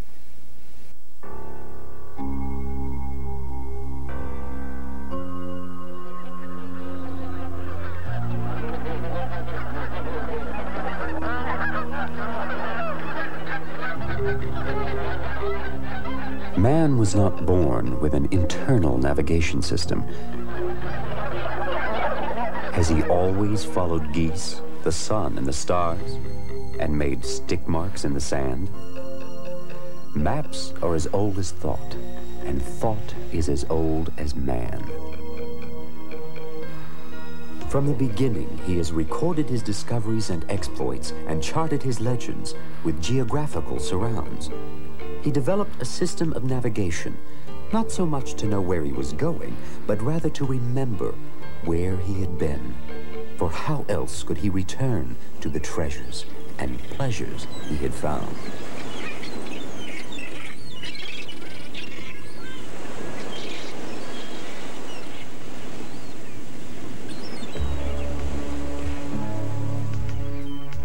One of the most accurate navigational devices to be developed was the Loran system.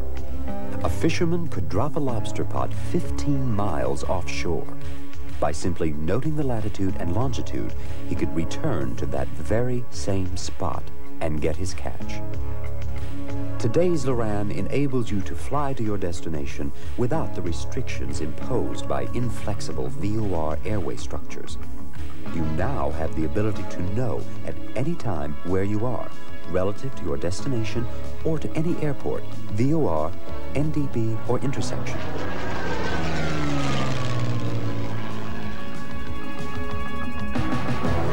Digital Marine Electronics Corporation, our parent company, made its reputation in the marine Loran trade. We have been improving Lorans for over 17 years. For the past 9 years, the National Marine Electronics Association has offered a coveted award for performance and reliability. We have won it all 9 times. Now, with our experience and expertise, we have developed the North Star Navigation Management System. Far more than just a Loran, this black box outthinks, outperforms, and outmaneuvers its competition. North Star Avionics. The North Star has superior range, the largest database, the brightest display, and most important of all, it is the only Loran that has independent readouts.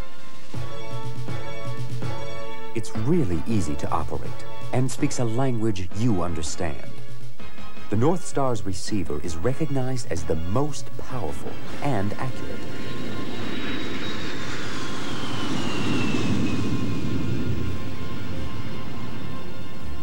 For capacity, our database contains over 20,000 locations. Not only airports, but all VORs, NDBs, and low-level intersections. Over twice as many locations as any other Loran ever built. And the North Star doesn't limit you to the United States. It knows its way around Canada, Mexico, and the Bahamas. Wherever you're flying, simply dial up the airport name. If you can't remember it, the city name will do just as well. The North Star will not only navigate you there, it also knows the airport's elevation, its runway lengths, direction, and surfaces of up to 5 runways, its latitude, longitude, ATIS, approach, tower, ground, and even Unicom frequencies. No other Loran made today knows all this. The North Star's database is a comprehensive encyclopedia of aviation navigation information. Of course, we're fully updatable. Our Loran is unique. You can watch your distance and location on one side, while working its numerous capabilities on the other, simultaneously.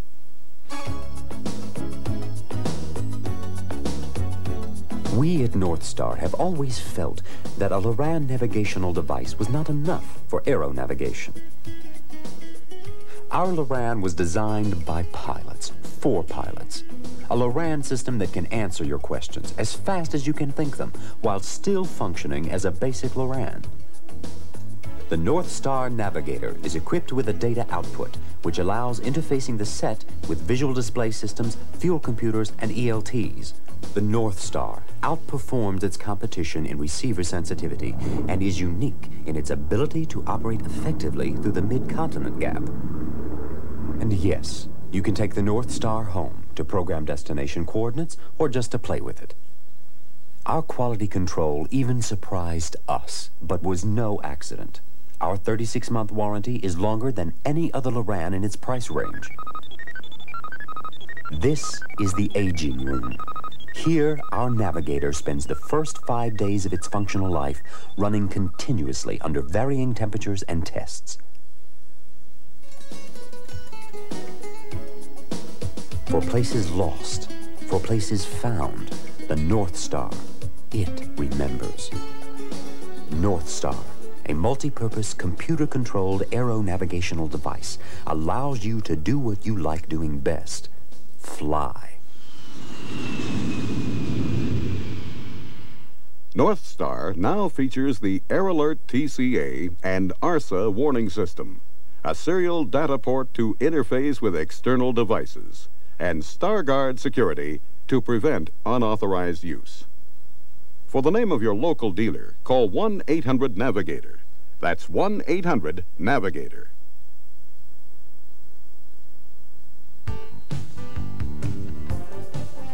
Barry Schiff's newest book, The Proficient Pilot 2, is now available. It includes 39 chapters of unique insight on such topics as coping with wind shear, engine fires, and IFR shortcuts. Wide World of Flying viewers may order an autographed copy of this important book by sending a check for $21.95 to Aero Progress, P.O. Box 66-1039, Los Angeles, California 90066. Shipping and handling is included. This autographed copy offer is made exclusively to viewers of Wide World of Flying.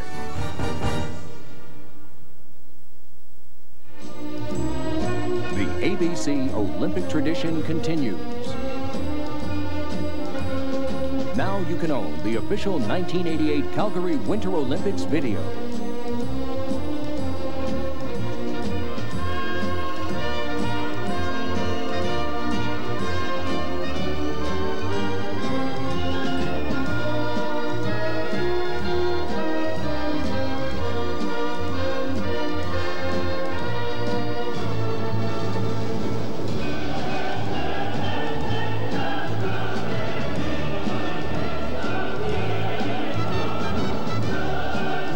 Remember the moment. Relive the excitement. Rejoice with the best. The 1988 official Calgary Winter Olympics video. $24.98 plus $3 postage and handling. For your video cassette, call 1-800-4ABC-VCR. If you are viewing a borrowed copy of Wide World of Flying and would enjoy having your own subscription, or would like to order a subscription as a very special gift for a pilot or aviation enthusiast, credit card holders may call us toll-free at 1-800-999-8783. Or you may send a personal check to our subscription center in Riverton, New Jersey. The price is just $99.95 for 1 full year.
Ward, save 15% on all these appliances.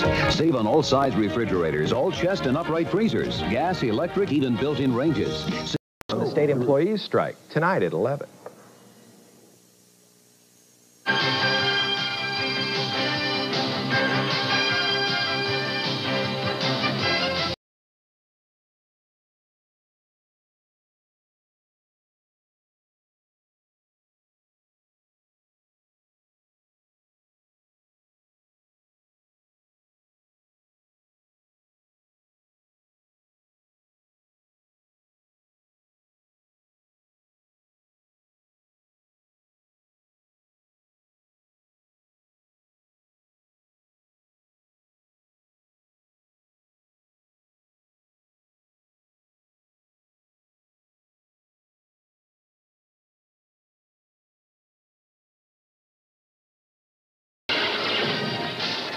Robert Preston and Lance Guest, the adventure of a lifetime. The Last Starfighter, next.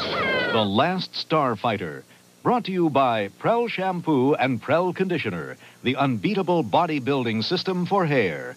Prel Fullness, Prel Body, Prel Nice. You know, it's funny. When I tell people I really do use Prel, they don't believe me. They think that because I'm a model, I have a bathroom full of hairdressers or something. The truth is, I really love what it does to my hair. It gives my hair body and fullness. You really should try it yourself. You'll love it.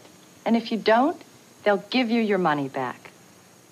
Your hair's worth at least that, right? Oh, I forgot one thing. Try Prel Conditioner, too. It's made especially to work with Prel Shampoo. You really have to feel all this body to believe it. That's all. Year after year, more dentists recommend Crest than any other toothpaste. Show 'em your best. Ooh, yeah. Show 'em your Crest. Yeah, yeah, yeah. Show 'em your Crest. Why brush with anything else? Do you believe in magic? New Lemon Fresh Dash is a dash of lemon in a fresh new way. The magic lemon scent will take you away. A dash of lemon in your dash, lemon fresh, clean and bright. A dash of lemon in your wash, a lot of freshness in your life. It's a fresh, clean, brighter place, and you will say they put a dash of lemon in New Lemon Fresh Dash. When the sun goes down, gonna light up the night. Silver label, red ribbon, a taste that's right. Gonna light up the night. Michelob Light. Gonna light up the night. Light up the night. Michelob Light. Gonna light up the night. Light up the night. Oh, yes. America's best-selling small pickup. America's best-selling full-size pickup, 10 years running. Just part of the most successful line of trucks in America. And while these trucks are obviously tough, guessing who makes them is easy. Ford. Winning the world over. You're winning. Have you been behind the wheel? Winning the world over. Have you driven a Ford lately?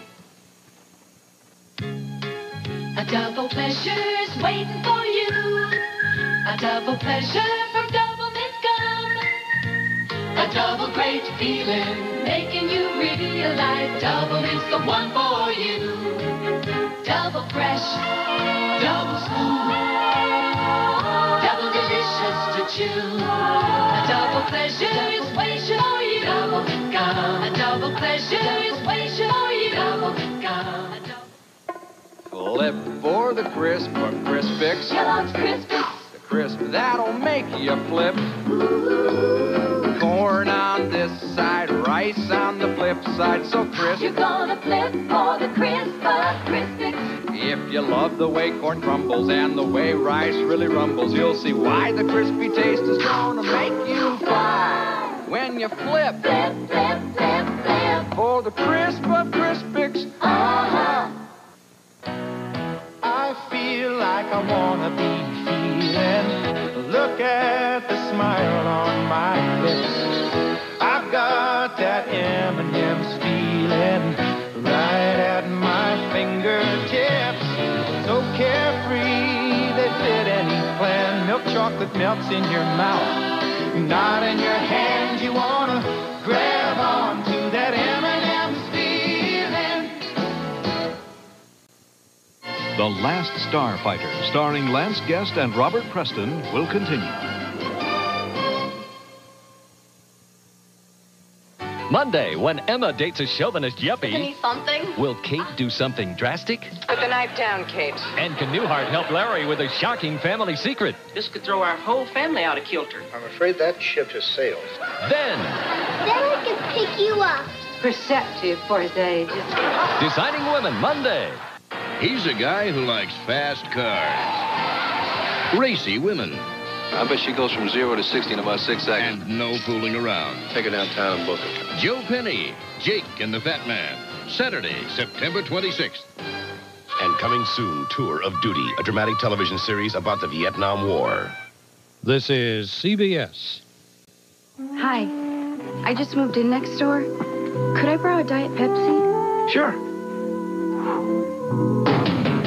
Yes. Be right with you. When you go all out for taste, the taste to go out for is Diet Pepsi. You okay in there? Here's your Diet Pepsi. Thanks. I hope it wasn't too much. The state employees strike tonight at 11.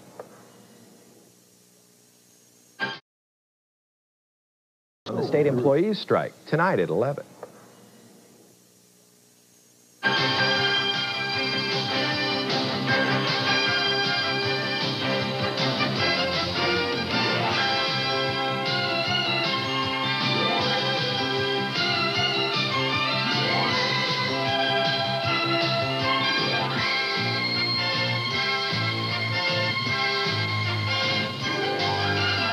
Tonight, on a CBS special presentation, the last starfighter in the universe lives in a trailer park. I've been to another planet, Ma. He could be the greatest starfighter ever. There's been a big mistake. And it's up to this reluctant hero to save a galaxy from destruction. Battling evil.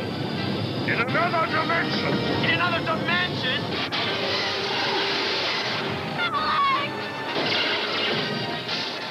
Robert Preston and Lance Guest, the adventure of a lifetime. The Last Starfighter, next. The Last Starfighter, brought to you by Prel Shampoo and Prel Conditioner, the unbeatable bodybuilding system for hair. Prel Fullness, Prel Body, Prel Nice. You know, it's funny. When I tell people I really do use Prel, they don't believe me. They think that because I'm a model, I have a bathroom full of hairdressers or something. The truth is, I really love what it does to my hair. It gives my hair body and fullness. You really should try it yourself. You'll love it. And if you don't, they'll give you your money back. Your hair's worth at least that, right? Oh, I forgot one thing. Try Prel Conditioner, too. It's made especially to work with Prel Shampoo. You really have to feel all this body to believe it.